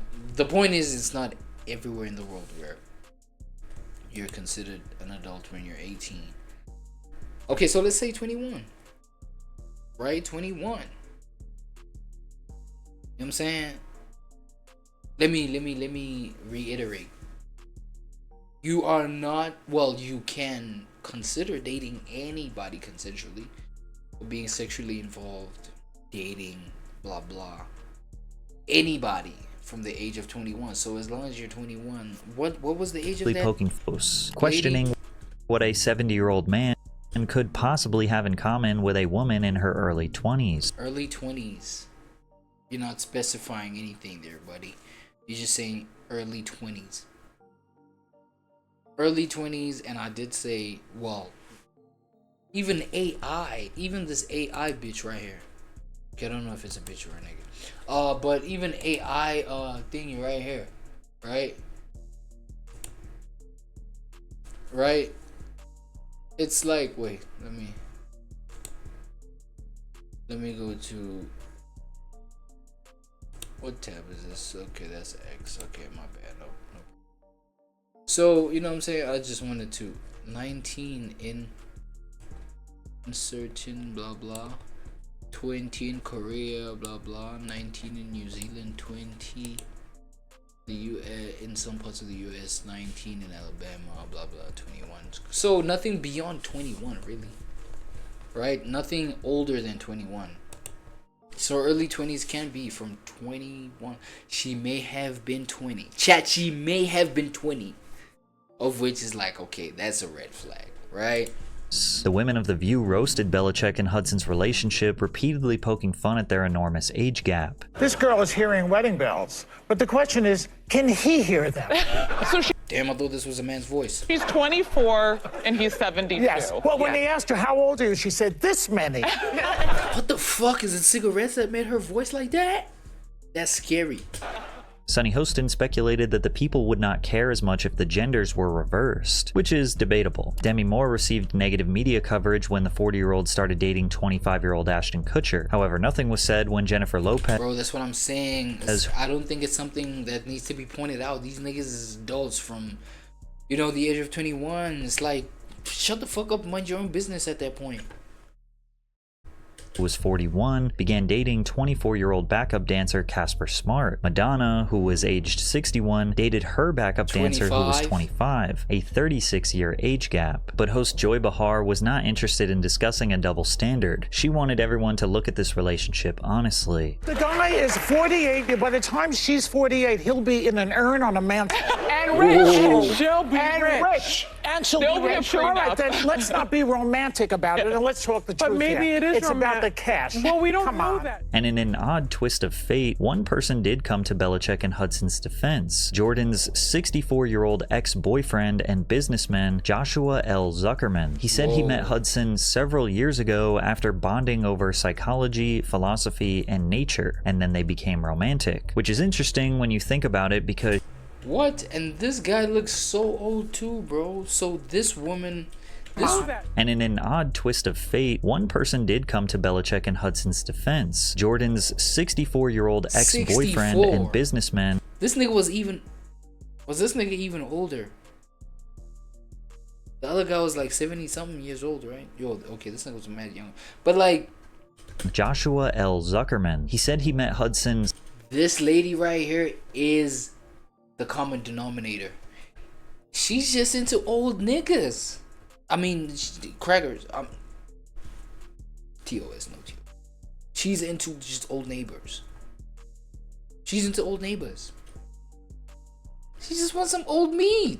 Some stale ass meat. Several What's wrong with that? years ago after bonding over psychology, philosophy, and nature, and then they became romantic. Which is interesting when you think about it because she met Bill when she was 20. So if Josh Zuckerman met her several years ago, how old would that make her exactly? Anyways, the two dated for a while, only ending their relationship shortly before Hudson began dating Belichick. Zuckerman says he's still friendly with Hudson, telling TMZ he has been appalled by some of the negative things that have been said about his ex online. I've been getting calls left and right from news stations about my relationship with Jordan Hudson. I've been involved with Jordan platonically and romantically, and I consider her a good friend. I feel bad that she's caught up in this whirlwind. I'm a former business owner in the healthcare field. We regularly discuss business and shared interest in psychology, philosophy, and most importantly, our love of nature. Zuckerman's comments about Hudson don't necessarily describe a gold digger who takes advantage of older men. If anything, his reflection on their time together sound a lot like her relationship with Belichick. Maybe Hudson just finds herself connecting better with men with more life experience. That's what I'm saying. Ancient ass mofos. You know what I'm saying? Shit. What the fuck is this on my finger, dog? Let me. I'm saying. I got some bullshit on my finger, chat. I don't know if y'all gonna see it. Look at this.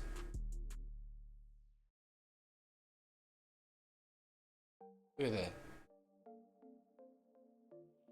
Y'all can see that? That's fucked up, bro. So don't mind me, y'all. I'm trying to remove this bitch right here. It's a callus.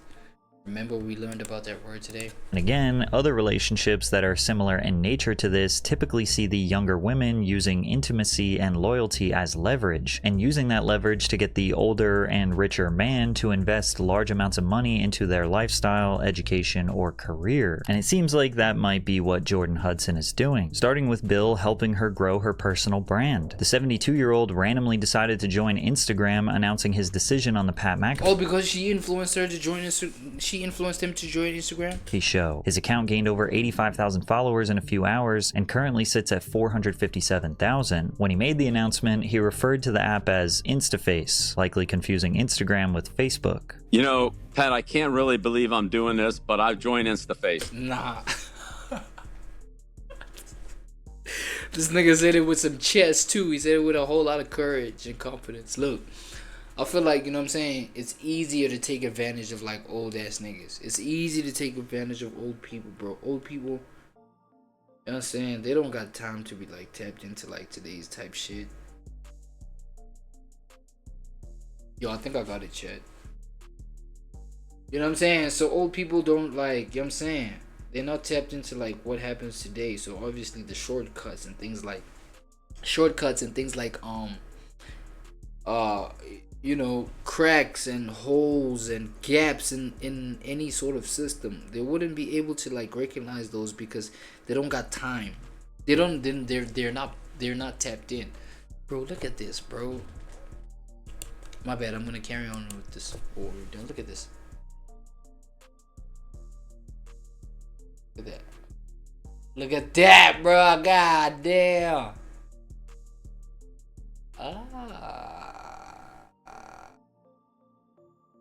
Damn near stab a motherfucker with it. Stab you with this bitch. Nah, anyway, I just feel like, bro, it's easy to take advantage of like old people, especially when they rich, powerful, and things like that. You can literally, use the power that they have, the influence that they have to just like, you know what I'm saying, have your own intention manifested, have your own agendas like attended to, especially when you know you got this nigga in your corner. It's mad easier to do that. I feel like that's the is this them? According to Social Blade, her page had less than 3,000 followers, mainly features himself. Hudson posts pictures and videos of the couple together, including one where the couple are doing yoga on the beach. According to Social Blade, her page had... Yeah, nah. She's just there knowing that, you know what I'm saying, she's a fast one. Feel me? She's probably a fast one for these old niggas. With like these old people. So she's just probably like the type, she was raised by probably her grandparents or some shit like that. And you know, she's like got into a place where she can like have her way around old people because of the slowness that comes with old age. And I feel like that's it, that's all, bro. It's nothing more to, you know what I'm saying, break down. But if there's any other details that, you know, you guys are like spotting from this debacle right here, I don't know what the fuck to call it, bro. Like, this is some like random shit. I don't know. It's pretty random. It's really random.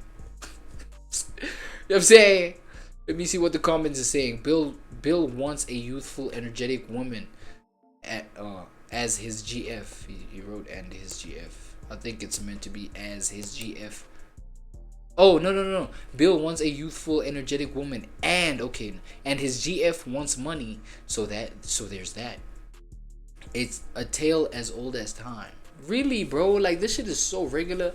Bro is just dating an escort and is letting her run his life.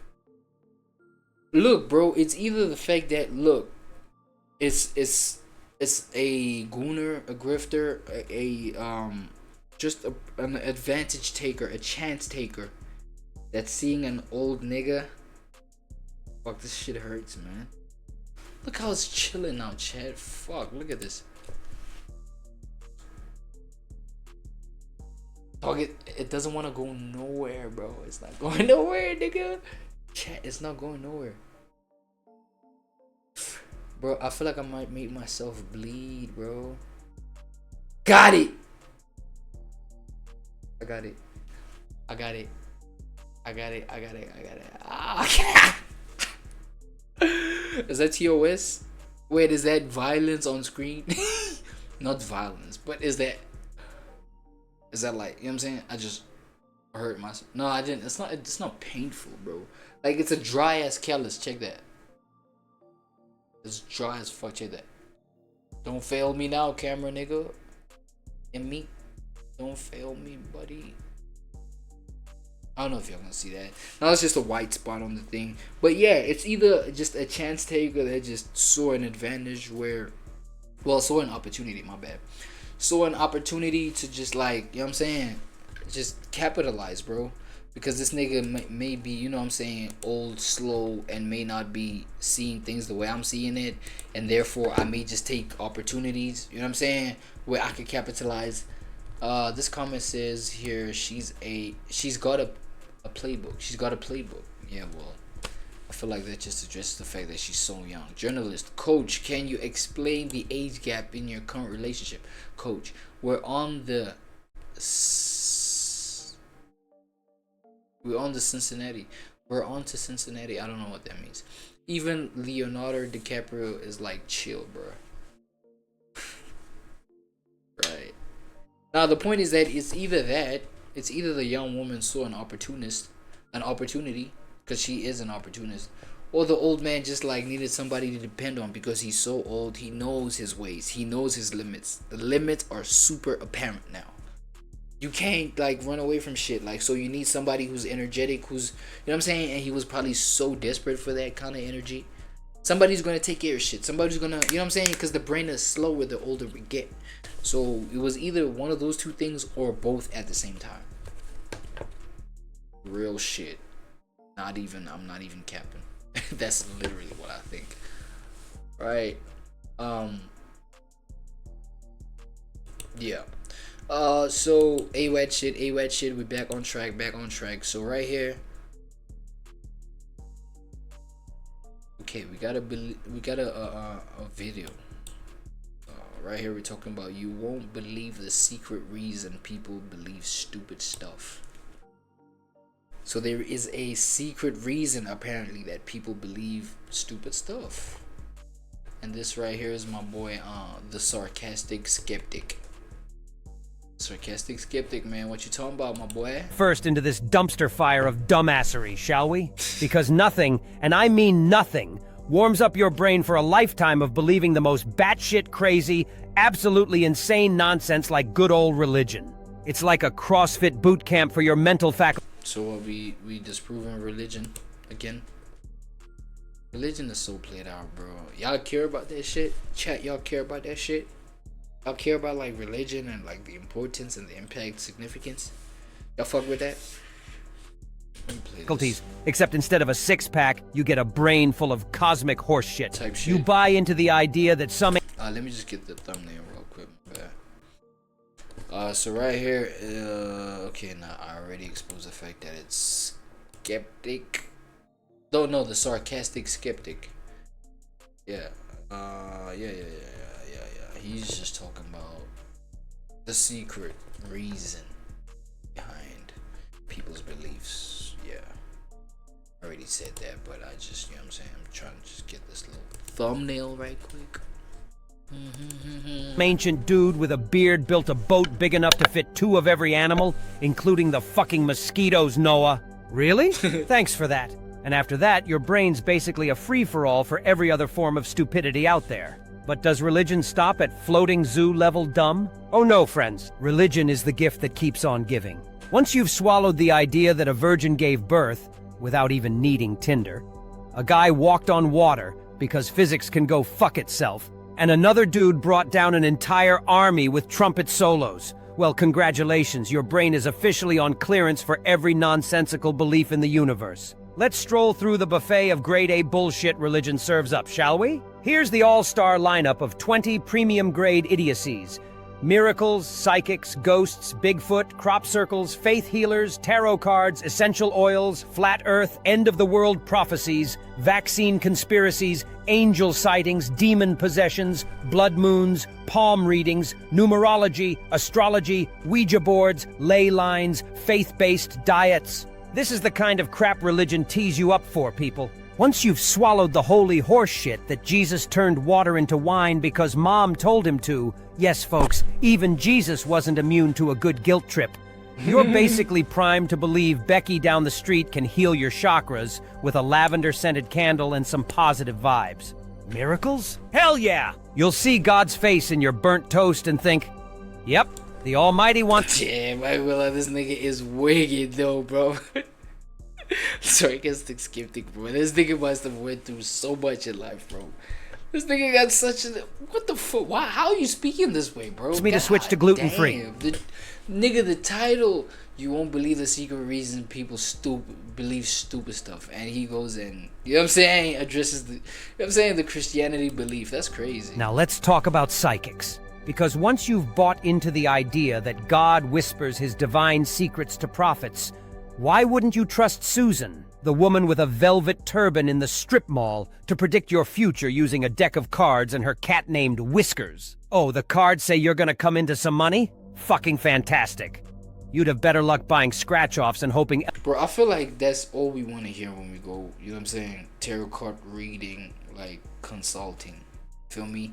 When we go for these consultations of like tarot card readings, astrology readings, horoscopes and shit like that, all we want to do is just hear about like the good fortune that we about to, you know what I'm saying, come into. Come on, bro. Tell me if I'm capping, bro. Thanks, Sally. Real helpful. And then there's Bigfoot. I mean, you've already accepted that Jonah lived inside a fish's stomach for 3 days without turning into seafood. So why wouldn't you believe a giant, hairy man is stomping around the woods in Oregon, avoiding every camera ever made? Same level of, this is fucking dumb, but I guess I'll believe it.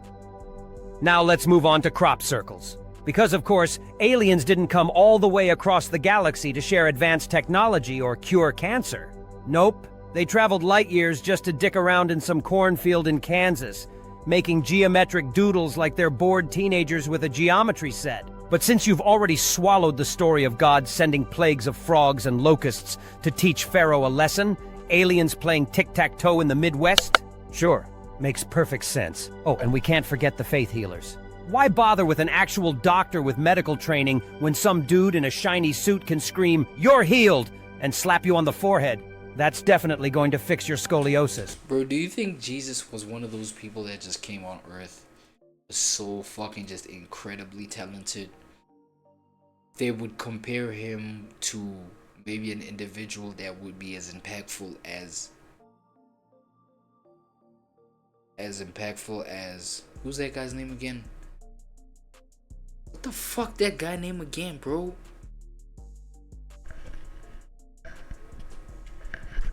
As impactful as Einstein. You know what I'm saying? Okay, I don't know.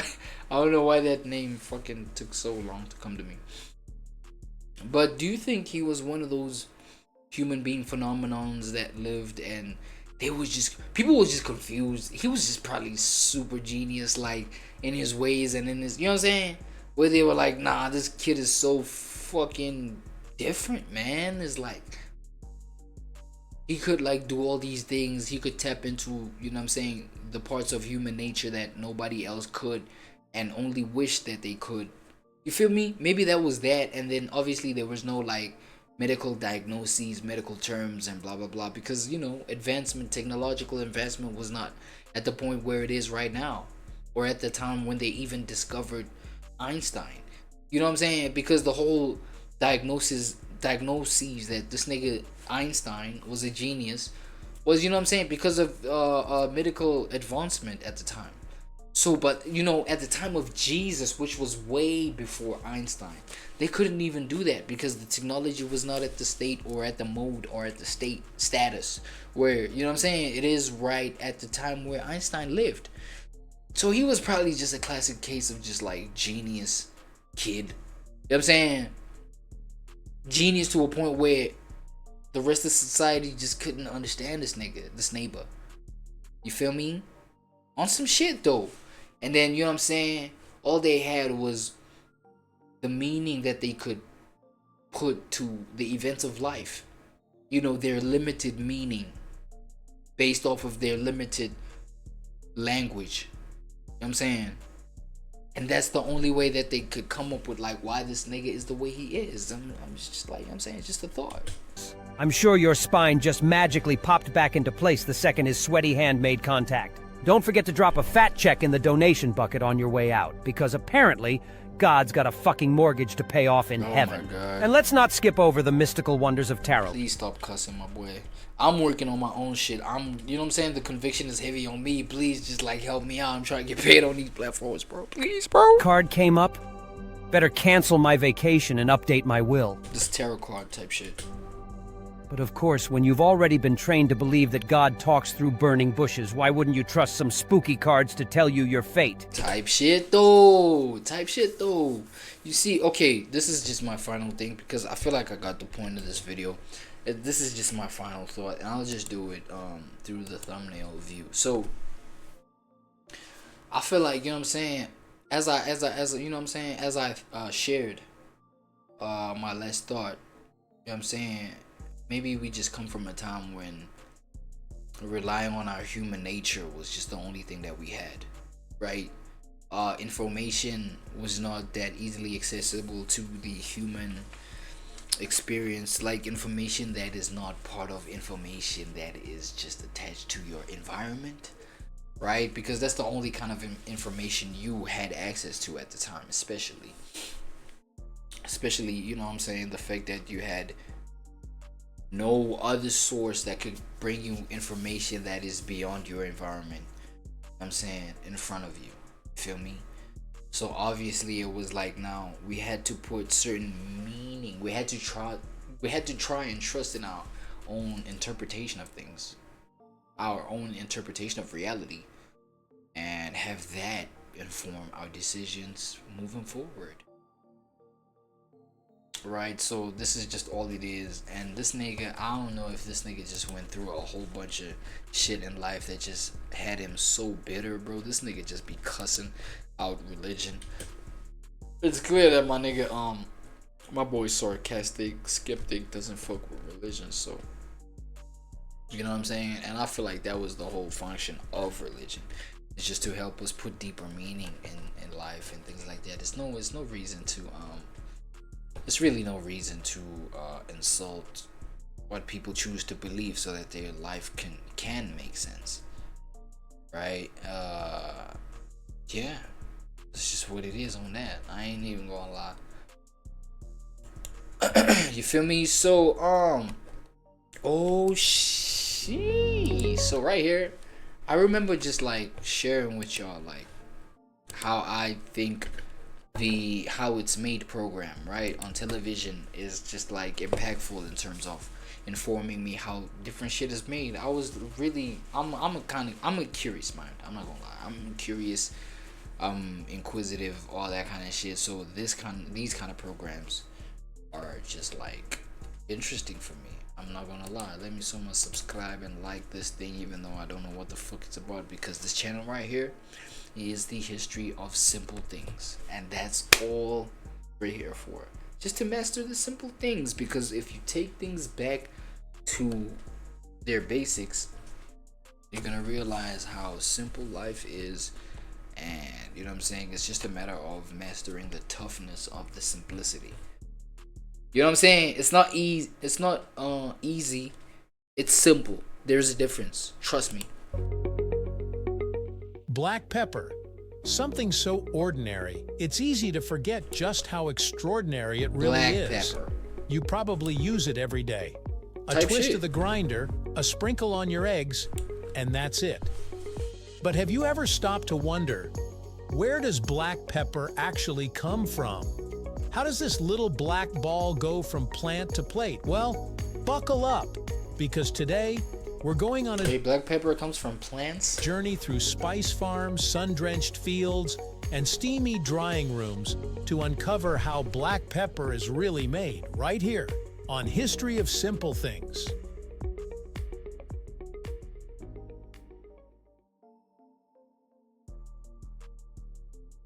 I should put men on there. To start, let's go to History of Simple Things. They should put human men on there. You're the most simplest creatures on earth, I ain't gonna lie. Where black pepper is born. The tropical farms of India, Vietnam, Indonesia, and a few other equatorial countries. These places have the perfect climate, hot, humid, and rainy. Pepper vines thrive in this environment. Oh, so we have a choosy part of nature right here. This motherfucker choosy as a bitch. You only want to grow under certain conditions. That's crazy. Choosy ass nigga. But I guess human beings are also like that. We choosy because the environments that we choose to live in has to be specifically tailored to how our perception, you know, presents to us the best scenarios of our environments type shit. Produces long clusters. We are a choosy part of nature, I'm not gonna lie. Of tiny green berries. Yes, that's right. Black pepper starts out as a green berry. The vines take about 3 to 4 years to mature enough to bear fruit. Once they're producing, the peppercorns grow in long, spiky clusters. They're harvested when the berries are still green but just starting to ripen. Timing is everything here. Too early, and the flavor won't develop. Too late, and you don't get that classic black pepper bite. Harvesting is usually done by hand. Farmers climb ladders or use long poles to pluck the pepper spikes off the vines. It's careful, repetitive work, but it has to be done right to get the best pepper. Once the berries are harvested, they're separated from the stalks. This can be done by hand these are the little berries. Okay, they so small. Then they go ahead and dry up, right? Gently threshing the spikes. At this point, the peppercorns are still soft and green. But here's where the magic starts to happen. To make black pepper, the fresh green berries are briefly cooked in hot water. This step isn't to cook them per se. It's mainly to clean them and to start the enzymatic reaction that will darken their skin. It also helps soften the outer layer, which makes drying easier. Next, the peppercorns are spread out to dry in the sun, sometimes on mats, concrete slabs, or large tarps. This drying process can take several days depending on the weather.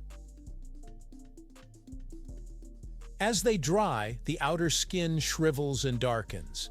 The heat and enzymes begin to break down the flesh just slightly, concentrating the flavor and aroma. That's how those green berries slowly transform into the wrinkly black spheres we recognize as peppercorns. The sun-drying process is critical. It reduces the moisture content from about 70% down to around 10%. which makes the peppercorns shelf-stable and gives them their long-lasting punch.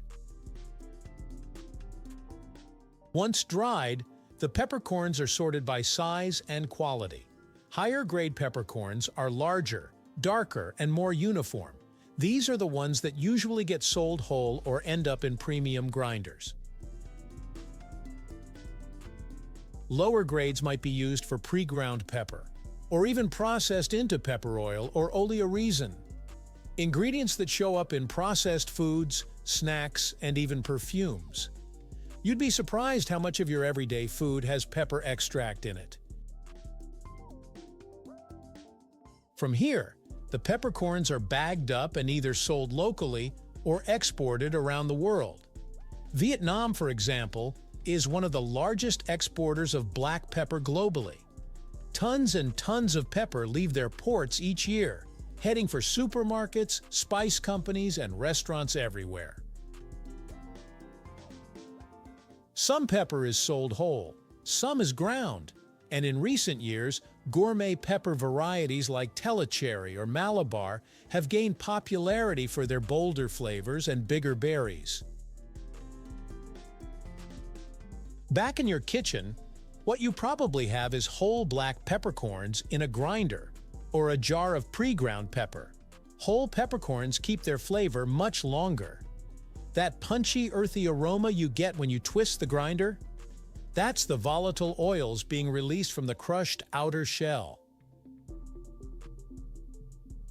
But ground pepper? Once ground, it starts to lose its potency pretty quickly. That's why freshly ground pepper almost always tastes better. It's the difference between a flat note and a bold, peppery kick that wakes up your food. Now that you know how it's made, here are a few fun facts about black pepper. It's often called the king of spices.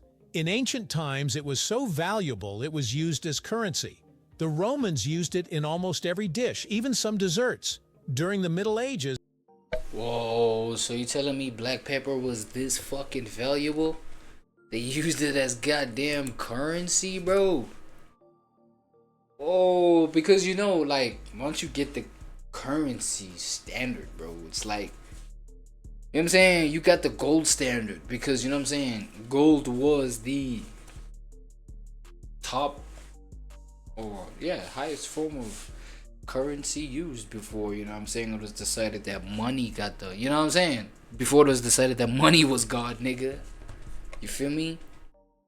That's crazy. That's mad interesting. I ain't gonna lie. His black pepper was locked up in vaults like gold. That's what I'm saying. Oh my God. Locked up in vaults like gold. So it held the gold standard, bro. This shit came a long way. No cap. Global spice trade was largely driven by pepper, and it even helped spark the age of exploration. That's right. Columbus didn't just sail the ocean blue for gold. He was also looking for spices like black pepper. Oh, and if you're wondering, yes, black, green, and white pepper all come from the same plant. The difference lies in how they're processed. Green peppercorns are picked young and either freeze-dried or preserved in brine. Oh, so they still new, so they still green. So they, you know what I'm saying? They still have. They're still at the stage of nature where the season, probably during the springtime when everything just like starts to blossom. I actually want to wait. Let me do this reaction view. You know what I'm saying? When everything starts to blossom and everything is still green. So I guess the green peppers, you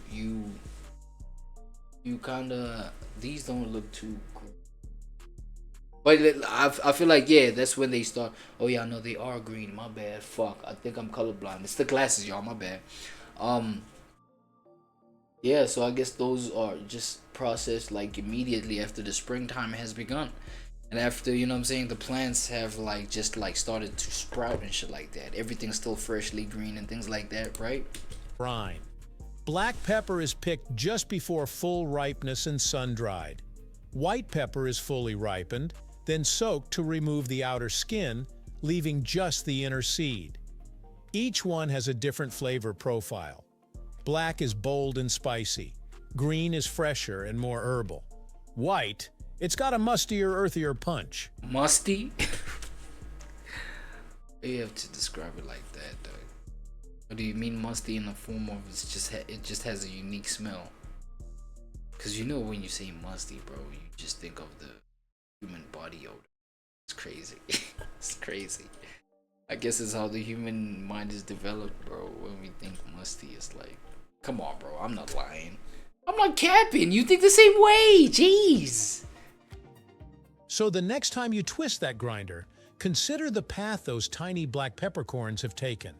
Grown on vines in tropical climates, carefully harvested by hand, and dried under the sun, each one has passed through a detailed process shaped by knowledge passed down through generations. From remote farms to global spice markets, these peppercorns travel a long way to bring flavor to your food. Shout out, man. Shout out. That first guy that just like discovered it. It's always a curious case for me. And nigga going crazy with that hand work, nigga, with that wrist work, nigga. Jeez, chill. If you go this crazy on black peppers, nigga, you know what I'm saying, how you be acting on your meat, nigga? You better take it easy, nigga. You know what I'm saying, you doing too much. Anyway, like, I always be wondering, you know what I'm saying, like, the first person to, like, discover, like, all this shit, you know what I'm saying, the shit that's discovered and the shit that we have in the world today, the first people, dog. They must have went through all types of bullshit with that shit. They probably stuck it up their nose. Okay, let me see what it does when you do that. Stuck it up their ears. Nigga probably like just pissed on it. Okay, no TOS. But you know what I'm saying? Urinated on it just to see how it reacts. Nigga fucking slept on it. Like, okay, I don't know who the fuck. You know what I'm saying? I don't know who the fuck would try to do that on some new shit that they discover. I mean, that would depend on like your level of curiosity and inquisitiveness. But bro, them first niggas to discover these things was probably not like rosy rainbows in the first, like the very first moment that they discovered these things. It was probably not like, you know what I'm saying? It was probably not too hopeful. You know what I'm saying? These niggas probably like, I don't know, you know what I'm saying? Had like an open cut, like on your hand, like have an open cut. You see like my situation over here? This motherfucker was open. This nigga, I got bruised here. Look at this. You see this scar, this callus over here? I got bruised though. I think I got a month, bro. This shit is such a tiny. Look at that. So tiny. Look at that. So fucking tiny. Look at that. It's white now. It's all dried up and ashy and shit like that. But this shit had a month, bro. Almost like a month and a half. Damn near 2 months. If I'm not mistaken. You know what I'm saying? Got chipped at work by some shit, but this shit like stayed open like for like almost 2 months, bro. You feel what I'm saying? So you find the nigga that like first discovered the black pepper over here might have even like considered putting this thing on like open wounds. Yo, what does black pepper do when you apply it on open wounds? Black pepper effect on open wounds. Let's try to Google that. Black effect on open wound.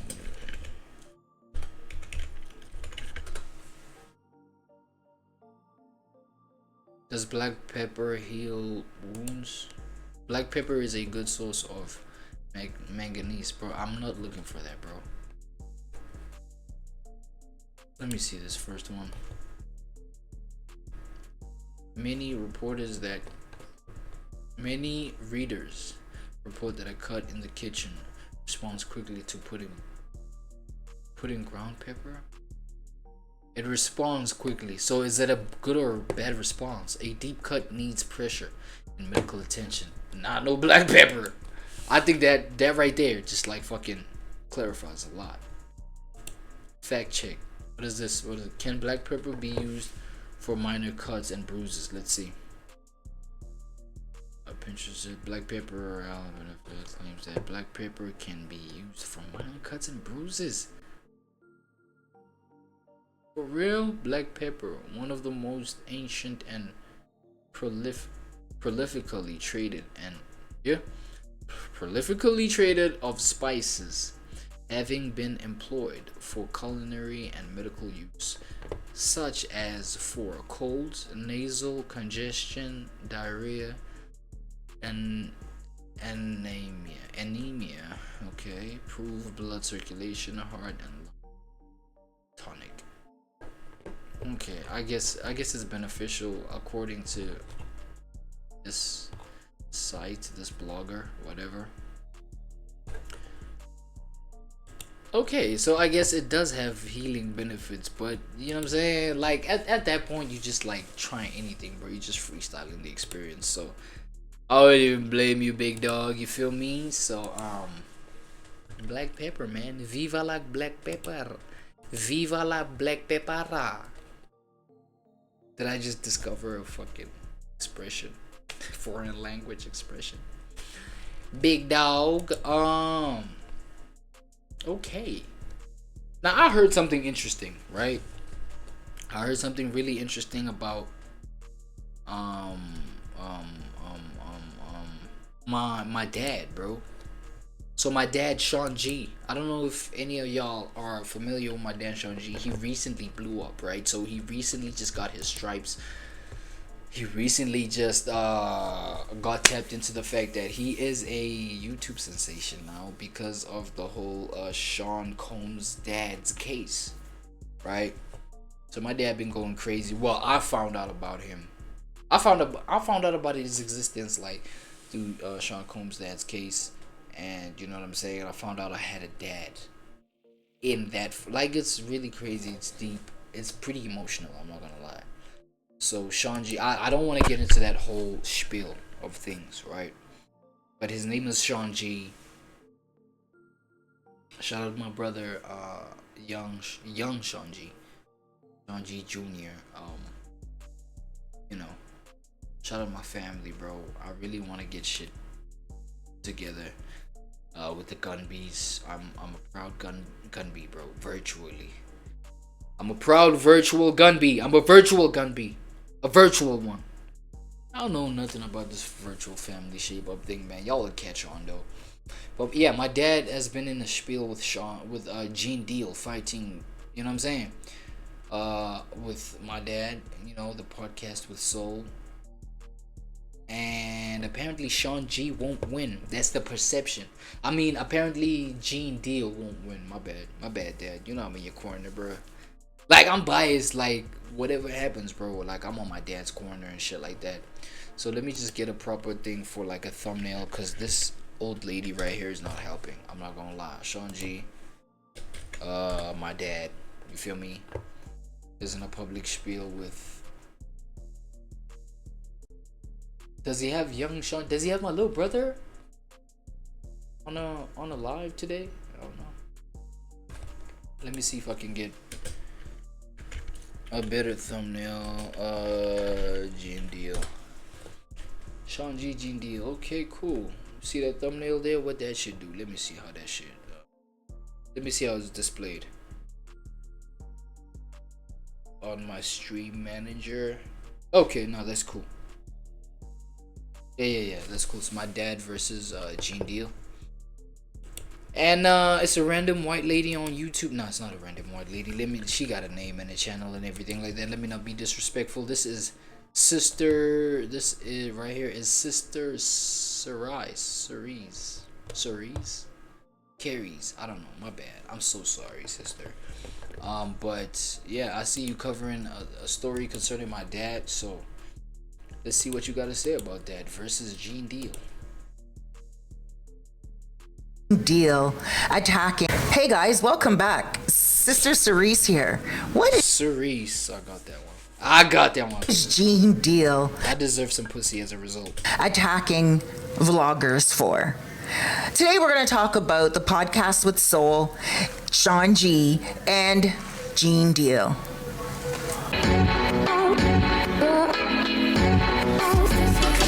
What the fuck are they fighting or getting petty over now? About the Diddy situation still, I'm going to fill you in on who Gene Deal is. All right, guys. So Gene Deal, those of you who've been sleeping under a rock and you know about the Diddy situation still, I'm going to fill you in on who Gene Deal is. Gene Deal was one of Diddy's bodyguards way back in the day, even before the Cassie. Yeah, that's what I gathered as well. Even really know Cassie that much. He just knows a lot of his information from word of mouth. Okay. Now, he was in Diddy's life during the Biggie, when Biggie was with Diddy. So he has a lot of stories about that, and they are very interesting. And I was liking those stories when he would talk about those stories and that whole night of when. You dirty dog, you like those stories? You like negativity, I ain't gonna lie. And that's a sad story. And he doesn't lie. He stands on his business with that. But then when he starts slamming Diddy based on hearsay, I don't know. I'm more of a factual person. I really like facts. I'm like, dude, you weren't even working for Diddy. So how are you just... No, he was working for Diddy for some time. But look, I feel like Gene Deal did kind of have like an emotional front. Everything came from emotion. Everything came from, you know, bias, subjectivity, and based over the fact of how I feel about this nigga at the moment. I ain't gonna lie. We all hear information and we share it. I do the same thing. Entertainment news. Because the thing is, I'm pointing that out because, you know, the important thing is, bro, to try and be unbiased, right? Impartial as possible when it comes to things like what Puff went through, right? But if I'm going to be talking about somebody, I want to make sure that I have my facts right. Type shit, and exactly. One of the things that he has said recently, I feel was a slap upside a vlogger's head that was unnecessary. Sean G, Podcast with Soul. One of the very few vloggers that was... What did he say? The inside information from the overflow courtroom day after day. I mean, this guy, Sean G, only missed about maybe 4 or 5 days of all those weeks of testimony when Diddy was... And I ain't gonna lie, let me just give my father a fucking round of applause, dog. My dad has been covering this shit so flawlessly, bro. So seamlessly, bro. So just on point with everything, bro. I feel like, because, you know what I'm saying? Another thing, he's been inside the courthouse, right? He's been there recording everything, just seeing like shit word for word, detail for detail. So I would not fucking doubt his testimony about the whole shit. You know what I'm saying? With regards to just like court proceedings, bro. You know what I'm saying? My dad has just been on point, bro. My dad has been on par, nigga. You know what I'm saying? So you coming at him and you have a starting point of just emotional residue, bro. You know what I'm saying? And it's clear that that residue like had negative effect on you, Mr. Gene Deal. And you coming at my dad like this is like, you know what I'm saying? It's ignorant, it's misinformed, it's emotional, bro. That's all. That's all, bro. Being during Diddy's trial. Now, Sean G, you know, he's a supporter of Diddy. So if you're not, then I understand. All I'm saying is this: facts are facts. And there were certain things that other vloggers were coming out of the courtroom saying that wasn't true. It just wasn't true. And us on the outside, I live in the Dominican Republic. I wasn't in New York. I'm from Canada. I wasn't in Canada. I was here in the Dominican Republic looking forward and anxiously waiting each day during break time, like lunchtime, break time, and after court to watch Armand Wiggins. And then I started to watch a lot of conversations with Jay. I started to watch Trent Out Loud. And I also started to watch a lot of the podcast with Soul. And the reason why was... Yeah, same here. My dad, that's how I discovered my dad, like, you know what I'm saying? And that's how I had to come through with just like my deadbeat habits. You know what I'm saying? Just make shit right. That really triggered my memory about Podcast with Soul was when it came to the closing arguments and he's like, yeah, man, like, you know, yeah, Diddy, it seems like there may be some problems. He didn't come out lying. You know, he came out telling the truth. He didn't come fabricating shit. How each lawyer presented their case. And I really liked that. And so much so that I actually going to show you guys what I got in here. I went on his website and got some merch. I got this delivered to me. I'm opening it for the first time with you guys. I got myself his book. Oh shit, Soulful Ass Soul, man. Soulful podcast with soul, bro. This nigga's a soulful nigga. You sent his book, man, filled with soul, bro. I'm trying to get your soul right with this book. You know what I'm saying? Because I see you probably concentrating on like some messy ass shit. You probably on some, you know, dirty ass shit. Look, I want you to read here so you can understand my point of reference, my starting point with this whole shit. You feel me? My like just mental states when I be talking about certain shit. Hey man, that's my dad, nigga. I feel like, you know what I'm saying? These are the kind of people that remind me of me, real shit. That's why he my dad for real. Nutrition. Virtually, that is. Shout out Sean G. Facts on the front because he does a lot of calisthenics on his channel. He works out a lot, which maybe Gene Deal you should try to do. Ooh, now that's a shot. That is a back shot. That's the kind of back shot I have a nigga screaming, shivering, squirting. Oh, that's a shot, bro. Like, you telling me you just dead sitting on the screen of yours body shaming Gene Deal like that? Girl, who are you? Fuck! But yet, Gene Deal. Spicy! You call the guy a clown. Whoa. Gene Deal. Who the fuck has the nerve to call my dad a clown, bro? When, like, what interview was this, though? What video is this? This is not what you're supposed to be doing. That's crazy. As a person that's supposed to be representing. You were a bodyguard, but you are also a person who was in law enforcement. So maybe that's what you're trying to do. Enforce right now. But you don't have the power to do that on YouTube. None of us do. And if we can't support someone on YouTube, then, you know, and we have reason to put them down because their facts are not right, then yeah, maybe we can do that. But you don't need to put someone down because you don't agree with them. Bro, and that's the whole idea of just like these days and like just the, you know what I'm saying? The times that we live in and the shit that we have in terms of technological advancement to a point where a nigga may be or a neighbor may be on the live stream and you tapped into their POV. Bro, you don't have to stick around there, dog, if you don't agree, right? You don't have to be there. Like, really just, like, agreeing, like, you know what I'm saying? If you don't agree, like, you don't have to be there, like, hating the whole time. That's the kind of shit that gets niggas banned. That's the kind of shit that gets niggas suspended, and nobody wants that. Nobody fucking, you know what I'm saying? Triumphs over that. Right? So that's crazy for me, if you ask me. And she recently even said that Trump her facts are not straight and she does. You don't need to put someone down because you don't agree with them. Yeah. I know that there's one vlogger right now who's putting down another vlogger because her facts are not straight and she does a lot of clickbait titles. And it's just not cool. You know, she said that Diddy's trying to escape from jail. But okay, here's another thing about this whole point that I'm raising of like, you're in my shit and it's the whole, you know what I'm saying? Okay, I know you're on my channel, you know what I'm saying? You're consuming my POV over shit.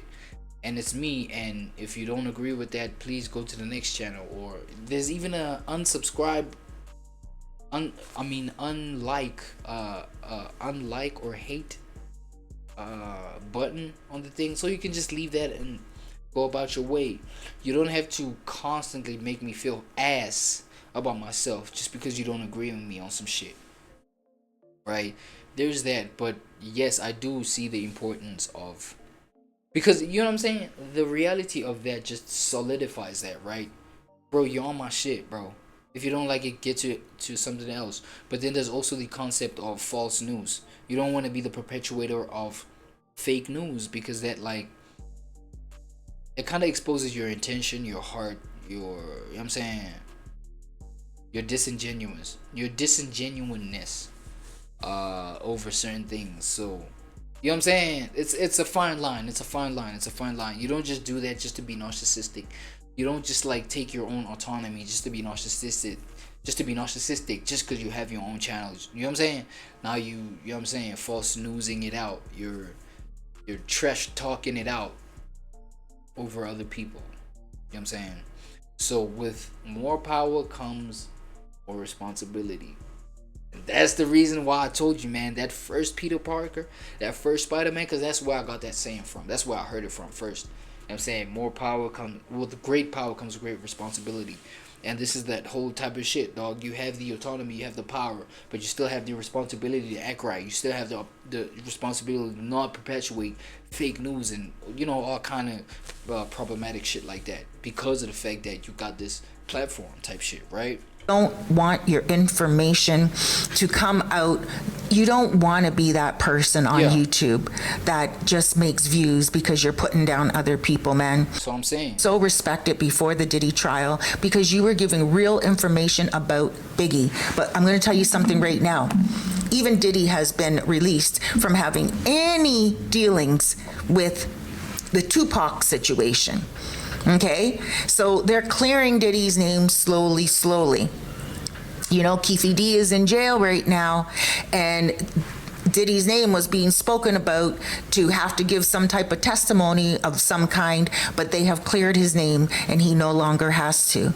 Slowly. And no one is saying that. Cleared his name in what sense? Did they declare the man innocent or some shit? But what I am concerned about is Gene Deal, a full-grown man, going on the internet. Nah, look here, man. Let me just wrap this shit up here, because this shit is like, it's getting petty and it's grown, man. And you know what I'm saying? This is the kind of shit where you, like, you know what I'm saying? Where young people end up not respecting grown men because of the kind of moves that they make. You feel me? With regards to circumstances that put them under pressure. Now look, you know what I'm saying, as I said, Gene Deal is an emotional dude right now, you know what I'm saying, and everything that seems to just justify his negativity towards King Combs' dad, that's, you know what I'm saying, I guess that's what he's running with. But we have to consider the fact that I feel like this nigga, you know what I'm saying, it's just like trauma induced repressions, right? Repressed energies, right? So shit that he probably ain't had a chance to like express when he was still working with King Combs' dad, right?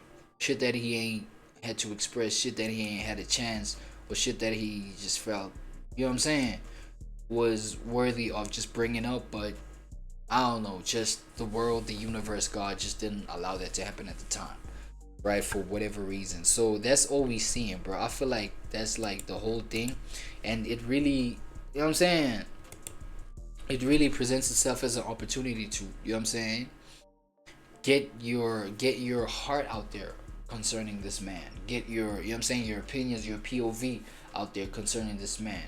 But as I said, the whole chats of the POV, the whole chats of like, yeah, I am presented this opportunity, this platform to like speak what I need to speak. That's like a position of power. It's in you know what I'm saying, on some shit. So you know what I'm saying, take the responsibility of, you know what I'm saying, give us facts, give us things that are non-emotional or emotional. Well, emotions are necessary for shit to, you know what I'm saying, manifest the way that they're supposed to manifest. But at the same time, it's like when shit is just all emotional, of which I think that's what Gene Deal has been in the, you know, past couple times that we've seen him on screen sharing testimony about, you know what I'm saying, King Combs' dad and his affairs with him. It's just like it comes from a place of just like trauma, you know what I'm saying, some shit that like induces trauma in somebody, right? Type shit. I don't know if I'm off. I don't know if y'all understand like what I'm trying to get to, but Yeah, it's just a disgruntled ex-wife type energy kind of thing. And I don't want it to be like some shit that's like super negative or something that's seen as super negative. But yeah, that's literally what I'm getting. I'm not gonna lie to you. That's literally what I'm getting. You feel me? Shit. And when it comes to like certain shit where the emotions are just too problematic for motherfuckers. Yo, Pop Shay Shay. Damn, apparently Pop Shay Shay's you know what I'm saying, his desire for just, I don't know, shit that's out of his league, but is, you know what I'm saying, but is still convincing him that it's still in his league, but it's out of his league, but he's still like stubbornly, you know what I'm saying, going for that kind of energy that keeps proving to be a stumbling block for him. You know what I'm saying? AKA his lusts. Because, you know what I'm saying, this is today's title from D Green's joint. Lust ends Shannon Sharpe's career. So, you know what I'm saying? His career has ended, y'all. Fuck. My granddad is like really like just jobless right now. Is that what what we're talking about right now?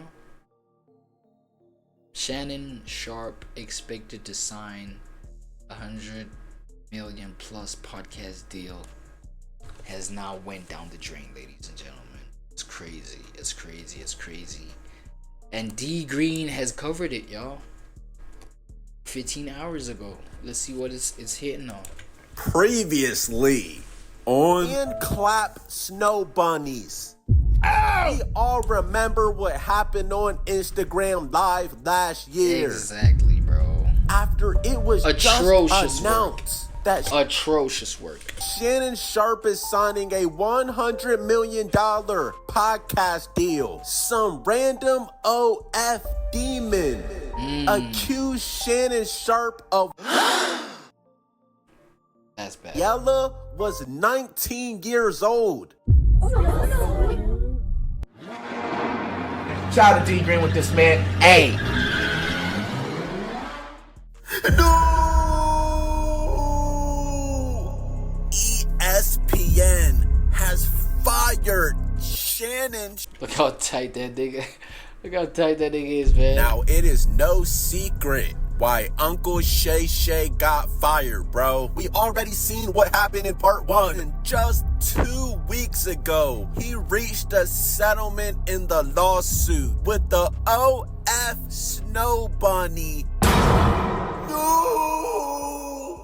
Bro. Look, I'm trying to understand if, you know what I'm saying, your consent to reaching the settlement of some shit like this, is that an admission of some sort of guilt? Settlement. Does a lawsuit settlement, wait, let me see how to fucking frame this as I'm googling. Does a lawsuit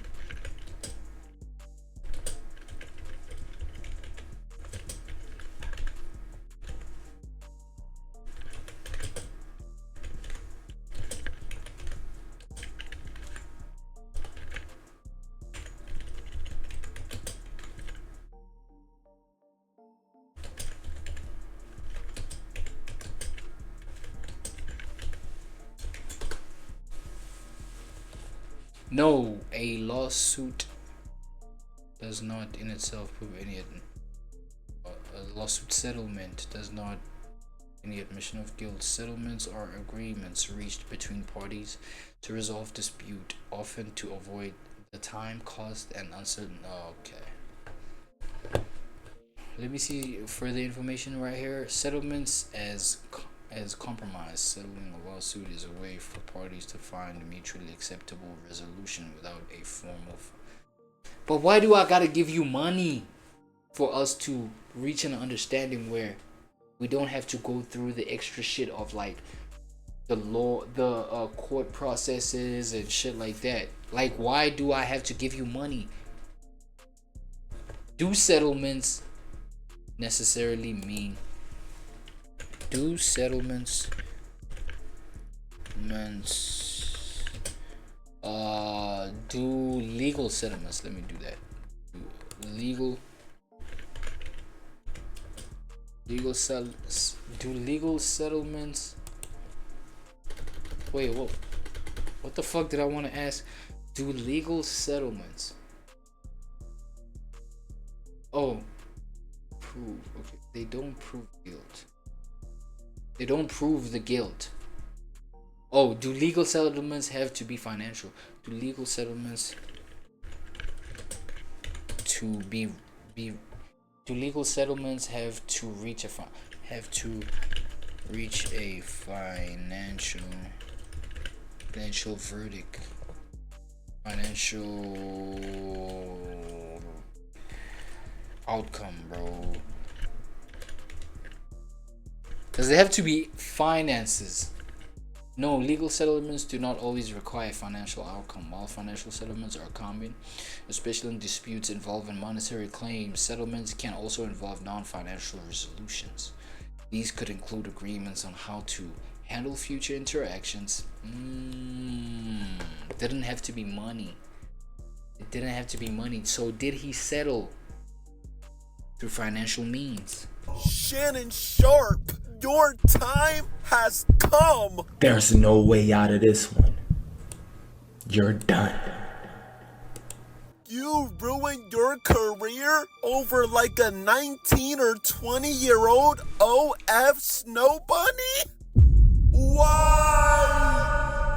Nah, Shannon Sharpe. You have to hold this L, bro. Now remember, this was not the original plan. Shannon Sharpe did not think he was gonna get fired, bro. He stepped away. Yes, that's what I was saying when I was like astonished at the fact that this nigga actually lost his job, because the whole, the whole optic was the fact that, he's just stepping down, which that could mean, like, what I'm saying, temporary suspension type shit, or you know what I'm saying? From his own, from ESPN. Okay. Remember? He said he was gonna return at the start of the NFL preseason. And I guess that's not happening no more, buddy. Season starts tomorrow. No! Oh, shit. You don't have a job.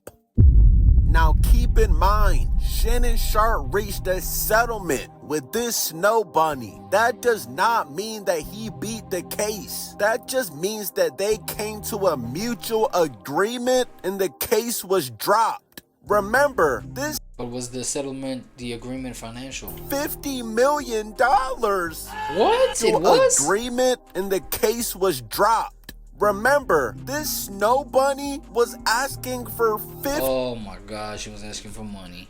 This nigga probably took it out. Chat, at that point, it's like when you do take out that money, does it, you know what I'm saying? It looks funny, bro. It's an admission of guilt, nigga. Cause this hoe was probably doing this to get money, right? Now she got it. Now it's like, and we, like, you know what I'm saying? There's receipts that you took the money out, bro. So what are we talking about? $50 million. 50? Oh, 25 a cheek. I remember that whole thing. 25 per ass cheek. So that amounted to 50 million. No. Wait. Agreement and the case million? was dropped. Remember, this snow bunny was asking for 50 million. Yeah, 50 million. So 250K per cheek. That's crazy. Negotiation skills alert, nigga. In dollars. And she business minded, she an entrepreneur. Oh. Nah, she was just grinding, hustling. He was trying to just get the bag right quick. Yo, animations and all types of shit. Now, do I think Shannon Sharpe actually assaulted this snow bunny? Hell no. But is he overly freaky as hell? Yes. And that's not no crime. We've learned that from the King Combs dad situation. You are pushing 60 years old. You had no business clapping a snow bunny fresh out of high school that does only friends. Now, is that against the law? Nice one. Only friends should be the. Bro, why the fuck am I like all these? Dog, I'm just hurt. Like, my skin just going crazy. Look at this, chat. Bro, my shit, look at this. I was like, the tip of my finger. I don't know if I angle it this way, if y'all can see it. Let me see.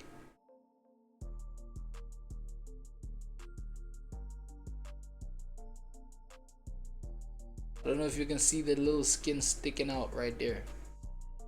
Okay, I don't think you can see it right there. My camera is not too. You know what I'm saying? It was first this part. Okay, this part you can see it is big enough. And then now some shit right there. It's crazy. Anyway,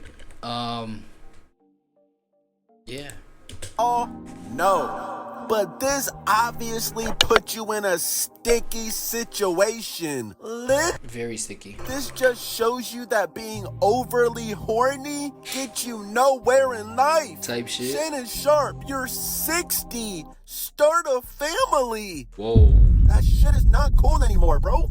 Now I'm looking right at y'all. Let me tell y'all what Shannon needs. Let me tell you what my baby needs. He need him an old fat gal who can bake good cakes, make some smothered turkey wings, who gonna rub his feet at the nighttime, okay, and gonna have a sip of his cognac to make him feel better about himself when he come home at night. That's what Shannon needs. You don't need no 26-year-old girl. You don't need no 36-year-old girl.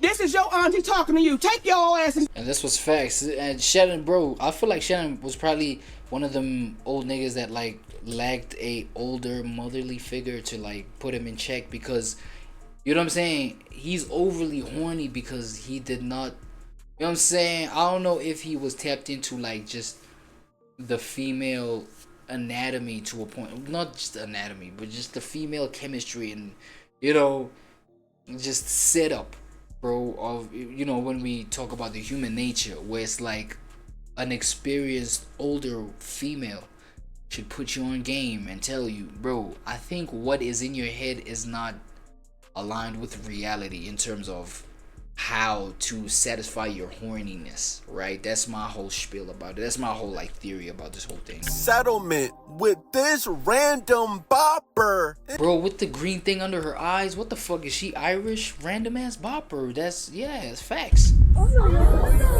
She literally retired from OF. She said, thank you for your incredible support you shown me over the past years. This community has given me a life I could have never imagined. I'll still be active on social media and have several new projects. Bro, I feel like OF is really helping a whole lot of these young hoes come up, bro. OF has to be like, yo, let's give OF its flowers, bro. OnlyFriends is like one of the most impactful platforms in terms of giving these like directionless females, these, you know what I'm saying, these sexual degenerate ass females like a direction in life. Well, you know what I'm saying, at least a starting point, because obviously if you don't got no direction, that may have been the reason why you ended up on OnlyFriends. But at the same time, it's like the fact that you have the kind of mindset that you have that led you to OnlyFriends cannot be the kind of mindset that, you know what I'm saying, leads you to have a life where you sustain some important shit. Like legacy, especially financial legacy, bro. You know what I'm saying? I don't know. You probably, I don't know, bro. It's kind of tricky, I'm not gonna lie. This case ended, bro. Why do you think she retired? She no longer needs any more money, bro. Exactly. So she came up. Like, OF is nothing but a come up. You feel me? It's a function to come up. It's a app that like just presents the function to just like be able to come up. You feel me? Are gonna be set for life. Type shit. Shannon Sharp couldn't keep it in his pants. Back end of a rock. I respect Shannon Sharp, NFL legend, but I can't respect this, bro. You have no business being in this situation. And now ESPN said GG's. Goodbye. You're gonna have to be a Hall of Fame podcaster now, bro. You are not allowed on ESPN premises. Hey. It's giving him a, you know what I'm saying? It's giving him an opportunity to pivot. It's giving him an opportunity to to like, you know what I'm saying, like try out his hand at some new shit. Really. So I feel like, you know what I'm saying, when it comes to innovation and just being different on your shit, on some shit, you feel me? I feel like, yo, Shannon Sharp got nobody to thank but his Snow Bunny exes and his Snow Bunny females that he be dealing with. Look at this old nigga, man. Old unk and shit. You know what I'm saying? Being fucked over by young ass snow bunnies. That shit is not something to respect to, you know what I'm saying? To a certain degree, it's not something to respect, but hey, it is what it is, bro, and fuck what it ain't. You feel me? We still rocking with what it is. I have hope in my Uncle Shay Shay, bro. And I feel, you know what I'm saying? You know what I'm saying? You can't keep a good man down forever. You cannot keep a good man down forever. You know what I'm saying? That's just one of the little, you know what I'm saying, sayings that I've seen truth in when it comes to, you know what I mean, the perception of, well, the development of the perception of life. Let's put it in there. Sometimes I feel like I just be too fucking explanatory on shit. You know what I'm saying? Like, what the fuck, bro? How, like, I just sometimes I just feel like I'm just deep for no reason. Yeah, you gotta let me know, man. I ain't trying to lose nobody, bro. You feel me? So, yeah, man. That was Uncle Shay Shay's current standing on shit. I don't know. Let me just play a little bit more of this because, you know, I don't play the whole video, bro. It's a D Green channel. It's a D Green exclusive, bro. You can already see that. If you want to get the whole full thing, head on over to D Green. You know what I'm saying? We just like got. Look at this nigga laughing, bro. Stephen A. Smith just looks like a fucking armpit, bro. Ready to be scratched just because it's super fucking itchy. Like, you look like a, you know what I'm saying, an 85-year-old ass armpit, bro. Look at these. I'm talking about these things. Like, look at these flappy. You know what I'm saying? Is this the under chin? Is this what they call the under chin? I don't even know. You know what I'm saying? Anyway, yo. I saw this content creator, right? His name, well, I don't know. Let me say their name because I don't know if it's he or she. Lero.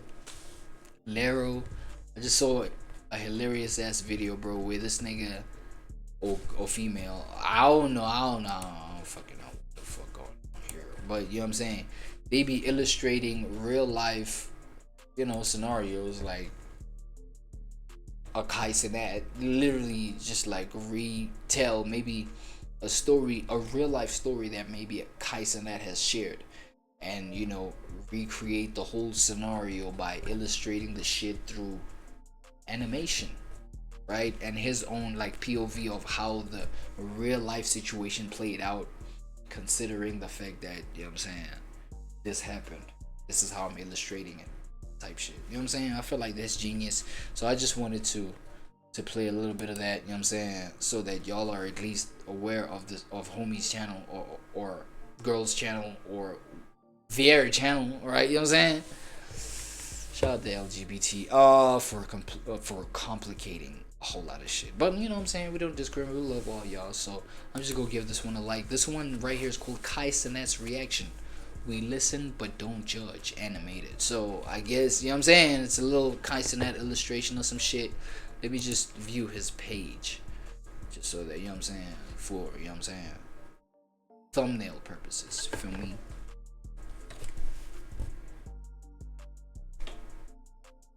That good enough, chat? Fuck, why did you change my shit?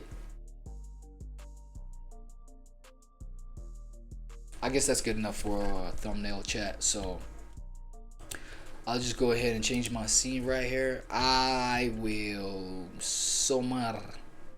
turn this into, you know what I'm saying, intermission type shit, so that y'all just see it on y'all own and shit like that. Y'all be the judge, cause I really wanna, I just wanna roll up, bro. I just can't wait right now, bro. Fuck. I feel like this is a long AWAD I'm saying window, you know what I'm saying, without my regular intermission times. So right now I'm itching to go roll up, bro. So I'll just roll my shit up while I just play this shit for you. I just thought, you know what I'm saying, it's really cool, really genius, really dope. It's really funny. Y'all can check this out through the intermission window. Let me just pull that up, feel me? I'm saying, just get that ready real quick. My bad. This is how I usually do it. Hey, y'all, check this shit out, man. From my people's Lero over there, and yeah, KaiSenet's reaction. Let's go.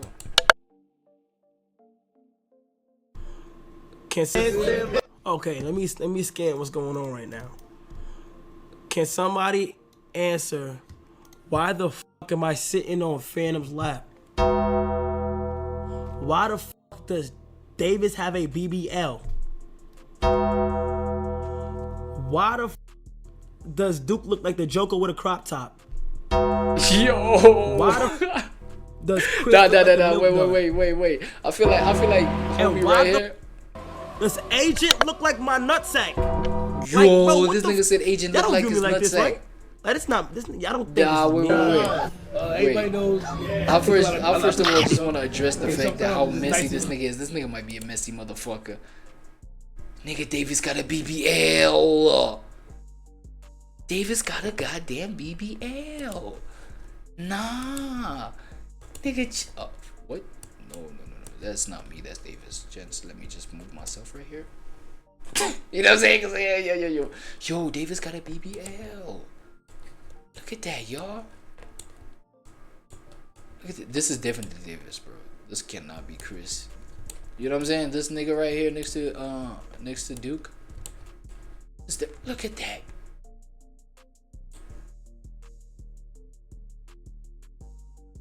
Fatty. Look at that. Fat little shit. Oh my god, bro. Davis got some fine shit. Oh my god, bro. I can't even believe I'm fucking saying this right now. Davis got a full-on fatty. Alright, chat. No. Hold on. Bro, this nigga is messy, dog. Wait, chat. This is not messy behavior? Wait, this ain't messy behavior right here? Okay. Like look, I don't know what this dude's intention is right here. Cool. Alright, cool. Let me just like, you know what I'm saying? I was just like, show, like, this nigga is messy. Why does he got Davis in a big ass, right? A fatty. He got fucking Duke in a goddamn. Oh my, look at this nigga Duke. Fucked up ass crop top. Let's see Phantom in a pink wave cap is just, that's different. Look at this nigga.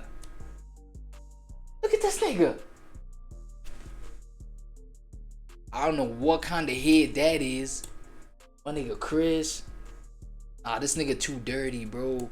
Hell nah, bro. This nigga mad dirty.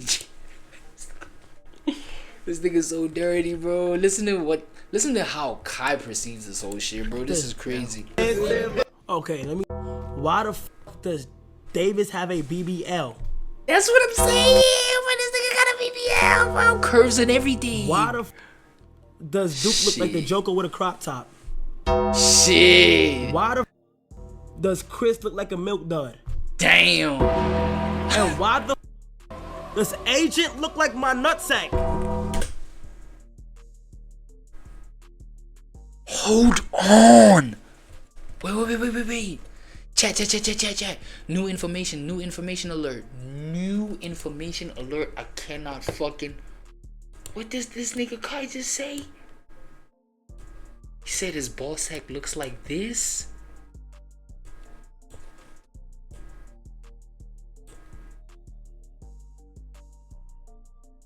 Yo, this guy's ball sack? Fuck! Nah, but this shit is light skin, dog. Now that does look like somebody nuts. Does look somebody. Bro, look at this part right here, though. Look at this area right here. Why does it got a separation? Like, why does it have a gap? Like, Oh my God, Kai? What?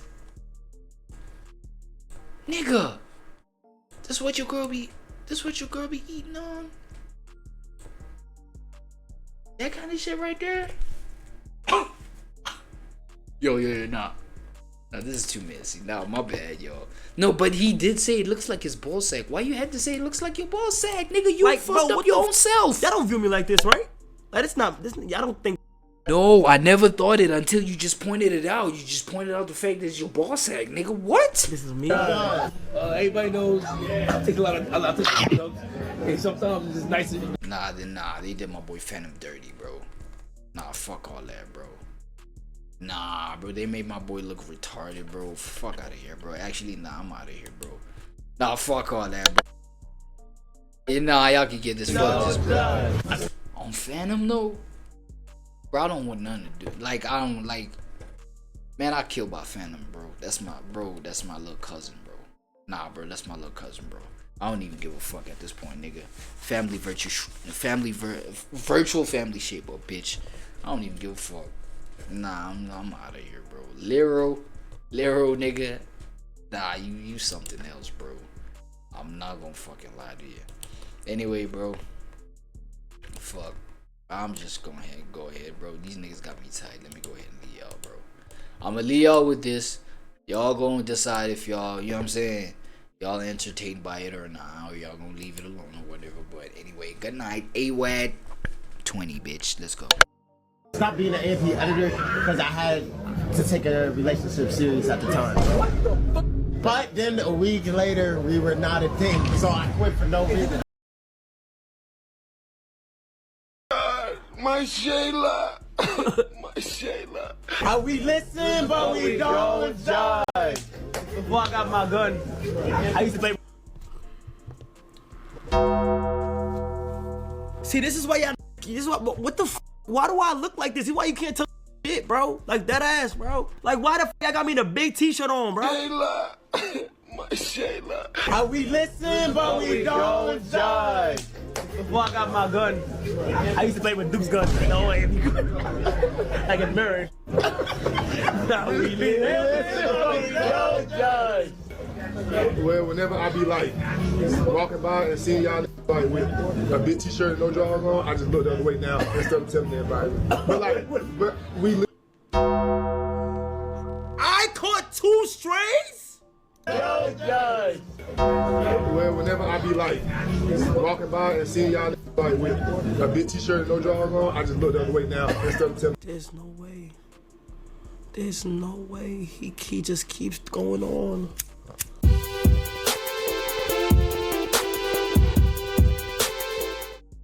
Have I ever told y'all that I was a nerd? I used to swear that I lived in like the Naruto universe. And like, I used to actually train like a homemade kunai train, headband from Walmart train. Me and my homeboy Terrence, bro, we used to actually train. I used to run up a tree and like mark it and like jump back. You know, it's like a real, I swear to God, bro. I'm gonna tell y'all what got me out of that. I had 2 homeboys walking down the street. They see me in dirt training. I never forget it. The niggas was like, dude, bro, stop doing that lame, bro. Like, I kind of stopped. I watched them walk off and they walked right into the back door of some house. These niggas the same age as me and they over here getting, and I'm over here with bro not getting, and I'm like, that's the last time I trained with dirt. I was in South Carolina for the weekend, well, Saturday, right? So I hit up my dog Terrence and I'm like, hey bro, what you got going on tonight? He like, shit, I'm chilling, bro. I'm like, let's go downtown. Bro, when my dog get lit, he be lit. And that motherfucker got a mouth on him, bro, I'm telling you. And y'all know Terrence, but his name Dirt. Terrence is the Naruto guy. Boom, we head to this little bar, you know what I'm saying? We get in there, we head straight to the bar. I buy everybody shot. So now I'm vibing, you know what I'm saying? I'm having a good time. I'm talking to people. I'm talking to this girl, you know what I'm saying? Chopping it up. And I hear commotion, but you know what I'm saying? It's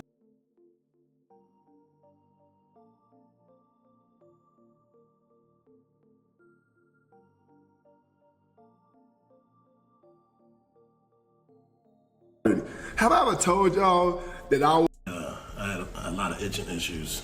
God damn, what the hell? But then I look up, I'm damn near clenching my fist and knock whoever the right here is sleep. I look up and it was a girl. She pretty much standing over him like, I told you stop with me. So I'm like, oh, okay. So my anger turned into laughter. And I done grabbed him by the shirt, man, get the up, man. Like, I told your ass to stop with people, bro. Like, he like, bro, what the fuck, bro? How the hell that goddamn get me on the ground like that? Cause you drunk right now. Hey, my dog Dirt, just a letter to you. He got your ass beat downtown last weekend. But that's what you get for with people, bro. You gotta stop with people. Yo, by the way, Kevin didn't know I slept in the basement. He thought it was a set. Yeah. He's been living bad. Let's just address how nasty that basement is. Yeah, he's that sleeping was in. It was a nasty I had a lot of itching issues. He left. He didn't tell you because he didn't want to stir up a problem. He had bed bug bites. Yeah. Bed bugs. I had a bunch of or fleas. Yeah. By the way, you gotta be a nasty to get used to them bites. Yeah, no, I say. Nah, getting used to them bites. Now, there was no bed bugs on there, but we're not there no more. No, they caught. I'm gonna just set it straight right now. Yeah. I'm gonna just keep it It was on. bed bugs? Just keep it on. Yeah, it was. And I ain't gonna lie to you. It was an infestation. And this is on everything too. When I got home, I had a roach in my bag, and when I opened it up, the roach was like, "Thank God." The roach was so excited to get the fuck out. He wanted out. You know how bad your place got to be for a roach to want out? That's a nasty place. Kevin, there's 530,000 people in here. The roach said, "I can't do this no more, man. Get me out of here, bro. I'm gonna where you put me." What did he do when he seen the light? He said, "Thank God." Just. I went to the worst barbershop ever. And it wasn't in the US, it was in Dominican Republic, you feel me? My dad had dropped me off, you feel me? Like, he just dropped me off. He said, yo, I'm gonna be right back, He don't like waiting for shit. So he just left me here with a whole bunch of strangers. Right, I hop in the chair, boom, I sit down. He asked me what I want. I'm like, I want a shape up. Like, so he go ahead, and he bring out this little bag, and there's a whole bunch of cream inside the bag, and it's this random cream that I've never seen before in my life. And he go like this, and he got a whole bunch of cream on two of his fingers. So he goes and he just starts wiping, you know what I'm saying? He pop out a little Gillette blade. So now I'm scared. So he doing a cut, and he keep looking up. Like, why he doing he's not really focusing, and I don't really like that. Maybe girls walking into the barbershop while he's doing my hair, he get distracted for the whole 10 minutes. Mi amor, espérate. Papito, dame un segundo. So I see him like this, I'm seeing him do this. No te muevas. He telling me to move like I'm not even tall. Monchi, ven acá. ¿Qué tú opinas de eso? You know, Monchi, his man's Monchi right here looking at him like, wow, loco. Why is he saying that? Like, why? What do you mean? Put one side up and just, you know, put down the other side. I finally end up seeing the cut. I mean, the shit going like this. Like I'm talking about, it was bad. Here come my pops, you feel me, coming to the barber shop. The barber instantly said, you don't even gotta pay me. You don't even gotta pay me. What you mean I don't even gotta pay you? Yo, my dad seen that cut, right? Laughing. But yeah, you know, once my hair grew back, you know what I'm saying, I made a vow to myself that never doing it again. We listen, but we don't judge. One of my koi fish died, but he got sick. He got this disease. He got sick, he died. I didn't tell nobody. I replaced him with this fish. We listen, but we don't judge. Everybody knows I take a lot of drugs. And sometimes it's just nice to just up at what? Hey, we listen, but we don't judge. When I hear y'all, I just mind my business. I stopped being an AP editor because I had to take a relationship serious at the time. But then a week later, we were not a thing, so I quit for no reason. Oh my God, my Shayla. My Shayla. We listen, but we don't judge. Before I got my gun, I used to play with Duke's gun. No way, if you could. Like a nerd. Now we listen, but we don't judge. Well, whenever I be like walking by and seeing y'all like with a big t-shirt and no drawers on, I just look the other way now instead of telling everybody. But we listen, but we don't judge. For the first time ever, we'll be hosting the very first live.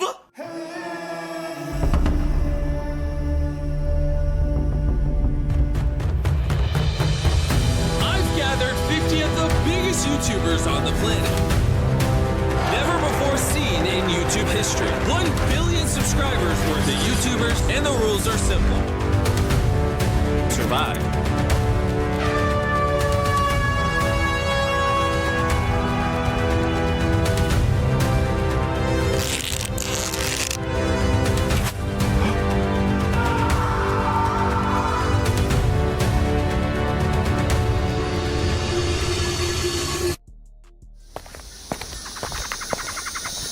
If I had to personally throw it out there, I think that you're shaped like a German teenage girl.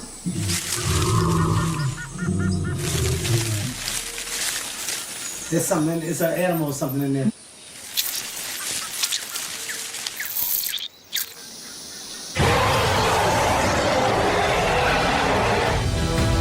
You guys are not ready for this. The most brutal, cutthroat piece of content you've ever seen these creators in.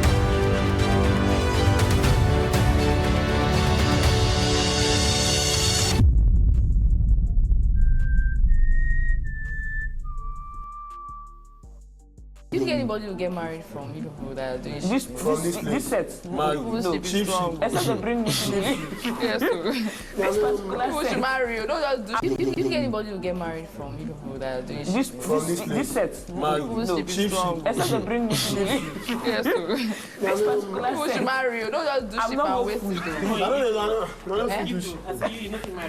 I don't mind now. I do shit for you. What did they do? I do shit for you. The one they told people to be doing is that's why you're doing both. Your ship is forming. We are seeing the first. Your ship is forming.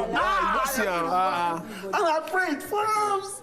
Because I'm a sailor. Please, people should leave the day. She said she's not doing. I don't know what you guys are saying.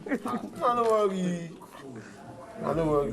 Shipping. I'm saying right now, confirmed ones. Yeah, confirmed ones. Confirmed ones. Early days, you know. Confirmed ones. I'm talking about confirmed Are ones. they confirmed ones? Quite early days. Are they confirmed ones? No. Is it Wait, there's the confirmed one. Wait. In my own, what me I know, there's the Tatata one. Then Tatata one is confirming now. Anything that make it Tatata is confirmed. Confirmation now. You are doing the 40,000. Look at your brother. That was not cheap. That was blowing off steam.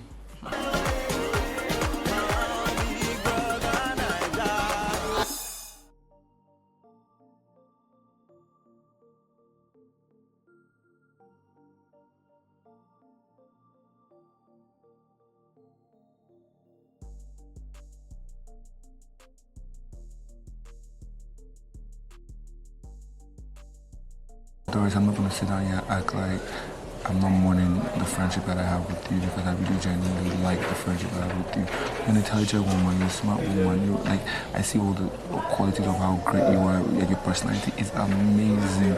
Like I laughed we had that day at the dining.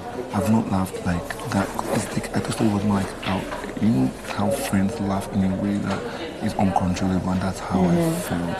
I know you look very standoffish with me right now. I know you feel very distant with me, and I'm not gonna lie, like it really hurts me in that way, because I can understand where you're coming from, but I would love for you to also understand exactly where I'm coming from in that regard too.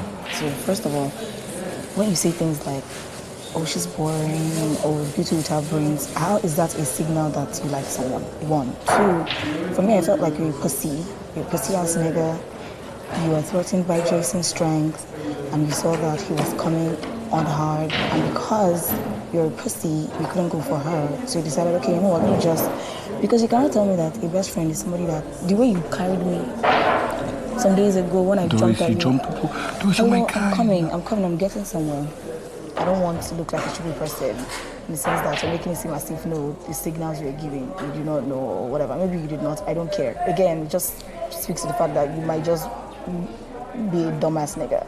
And the resolution is that, can we, still be good friends? if you see me, please don't say hi to me. Don't come sit next to me. If we're in the same group for presentation, let's just do what we gotta do. I'm very serious. I don't want to embarrass you, and I don't want to be embarrassed either. So let's just keep it, cordial. You don't need to say shit to me. You don't need to say nothing to me. Don't try to check my temperature of anger. It's there. It's going to be there until I leave here. I don't want to talk to you. I don't want to see you outside the house. I don't want to talk to you. I don't want to see you. Let's just keep it like that. We've had our friendship. Today's Friday. Wait, Doris, hold on. You really? Yes. Yeah. Doris, can you tell me one thing I did that is making you You embarrassed me. I'm embarrassed. Yes, I'm embarrassed. I'm embarrassed because there was no way in hell. That's why I said it's either you're oblivious or anything. There's no way, because I even told you that I think this girl likes you. Either this one likes you or the other one likes you. You could have taken the cue to go for it. That's why I kept saying go for it. But my thing is, you could have just let me be.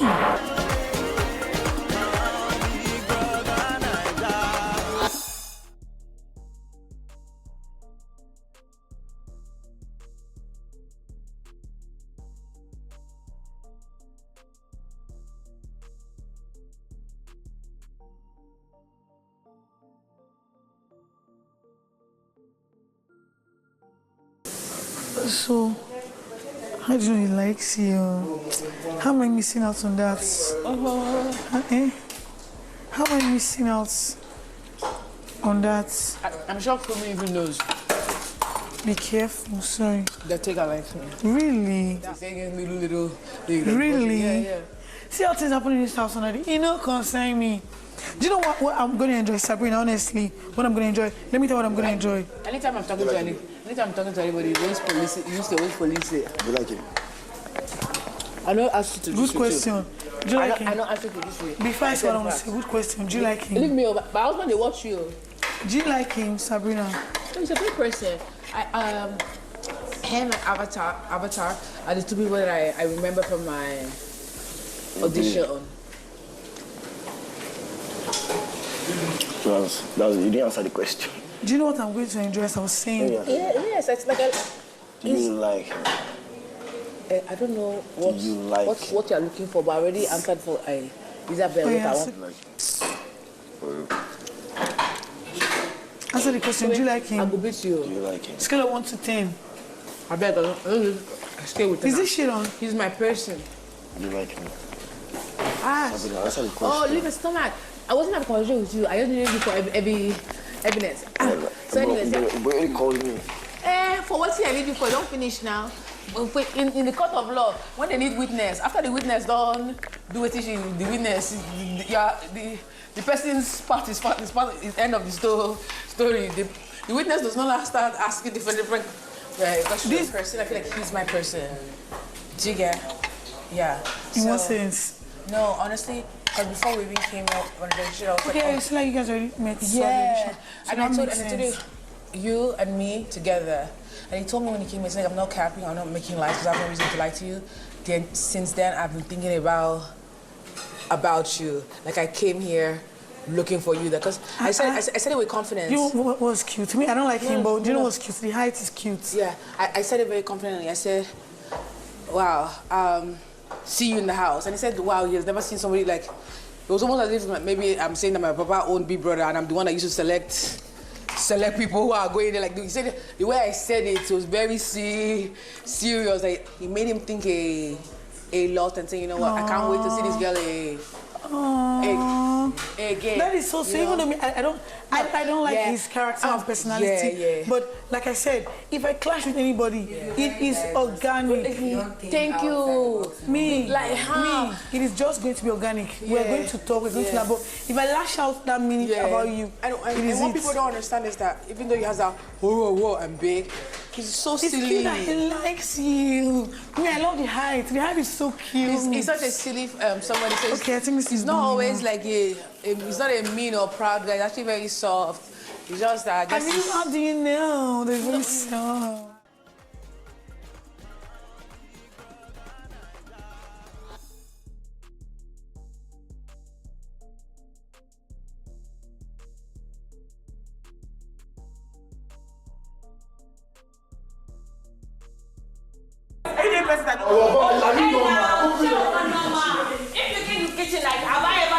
without cleaning it? Are you normal? Now you might take away your shit from now. I'm at the law. I'm on the papa. Straight to wow. All that is to wow. Everybody waiting. Can you imagine? I didn't even start looking to watch the bird. It's telling me like I have to use the bird and watch it. Who asked him? Is this his father's house? If I want to house, like, yeah, I'm not educated or whatever. What are you saying? Is it crazy? If I don't want to watch it, nobody's father is gonna come. If you bring it, you drop it there. You can't drop it on my face, Bobo. Man, Lani, but you don't need to anybody. Say man. What's that for? What's that for? No boy, I want to see what you are doing. But I come back, what educated one, pattern to one. We go show pattern. I don't say pattern. Show for ya. Common sense. Go watch out. Don't be a boy. You use for boy not go watch out. What is it on the top for now? Show you the place. You corona. Ma je ko mo be ni wo Chinese le mi dagba si gbogbo osi ti gbogbo ise nile. O kan wo ko kan ni e ba ga o ke se ni a. Akoja alaja yin ni ebi mo se wa iwo re wa nle. Ti ba fe so ko ya, o fe so Paul, so tu wa le go ile se. O le se were eyan bo se wo yin. E mad na be shiri. Wale It's your finger. Oh yeah, touch me. Touch me. Were ma le le yo na ko mo yo go be. If the boy mama will touch me, O shiri. I go light you. I be touch you. Every one is my last my show. I will go yeah. But now one day one is going to come. So I try to go. One day we get to one day. Oh shit! Ah fuck it. No wash that plate. You don't join. Stop it to wash that plate. You go wash out. They don't know you well. You don't wash that plate. If you don't wash that plate, you know the thing. Leave it. I think they use it for this kitchen again. You go wash out. You don't wash this plate. You don't wash that plate. You know the thing. Say no. Cook for this kitchen again. Which one they want?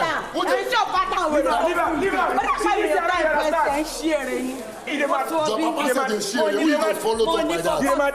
You don't wash that wash out. And if you don't wash that wash out. Say no. Cook for this kitchen again. But you come out. You are paying for packaging my bag. Hey.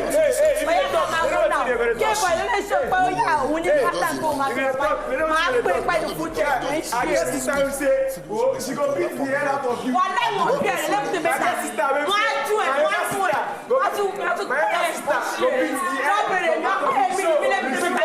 Go do it. Where they want to ask me, who be your mama? Who be your mama? Who be your mama? They don't know you where. They don't know you where.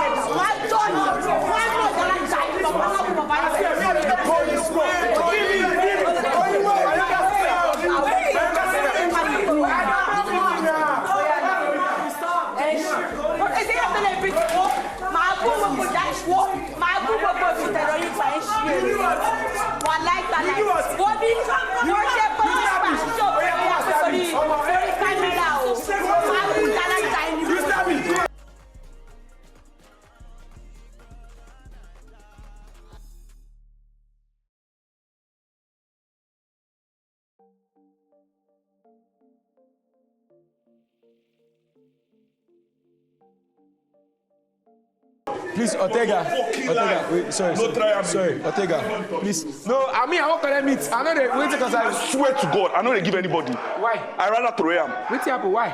That's all of them, they mad. What's wrong? So when they come here, they tell me, say, no, na me go they work for now. Shaping when everybody they dance, I follow that dance. Now they mad. The man sauce, everything. When I do God punish all of them. Now they crazy. I just think it is just normal. Don't make your own now. Should I pay you? Go make your own. Don't stress. Do you know what happened? What I think that happened is that he's vexing that he's the one making it. That everyone is coming to call it. No more. Let me tell you something. If I know how to do this thing, I swear I'll be in charge and I'll still buy. I don't know how to do it. I don't know how to do it.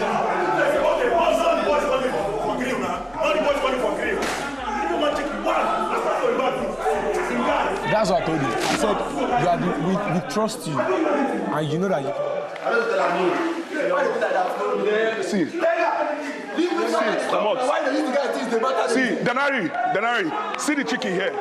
I go chop fucking chicken, I beg. I Now go you chop don't am. beg chicken. I go chop am. Now you don't beg. I go chop. Come on, dear. No, you the grill chef. Oh yeah, come on for there and make person you the grill. You there in charge of grill. I'll make you fuck off, I beg. You there in charge of grill. None of us go there grill. See, I do gentle for No, I've been begging you. I don't beg her. Beg her. Inside one way back on. We're red inside. Done for me. You're a fool.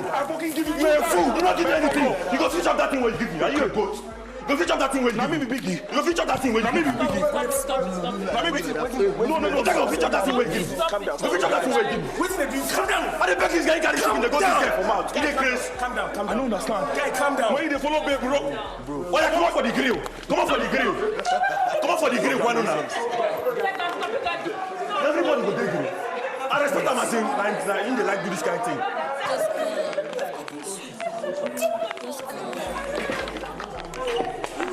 Stop that nonsense.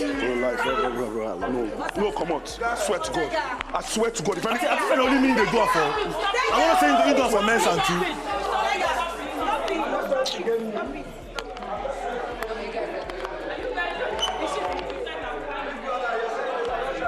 Since they started party, I went out, called everybody, fucking help me. What nonsense are you fucking doing? Because I didn't follow you, laugh. No, make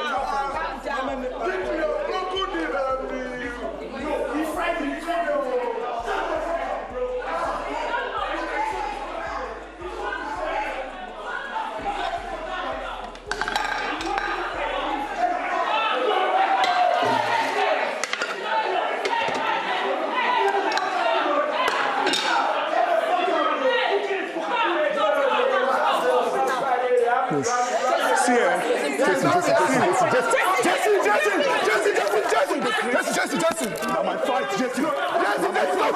It's okay, Jesse. Now my fucking fight. Jesse. Now my fucking fight. It's my fucking fight.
That's all I need. To follow me to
promised land where the crown of your soul can be given you in tandem with a gold rose and desires that you can fulfill while you go pro without feeling that you can't. So you gotta follow all that feeling in your gut. 'Cause I know that's what you want.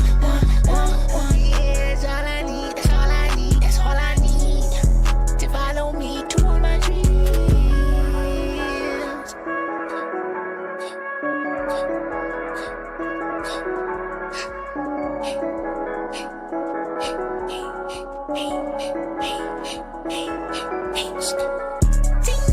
Have you decided what you want? Yeah, all that fire in your palms. Yeah, would you now feel alive? They say you got it all. Go find it all within you. You gon' know what to do once you move in the way that you're supposed to. True. Yeah, pick your own brain apart. You gon' see the gems you need to remain a star. Yeah, it's that you gon' make it far without a follow. What was thinking who you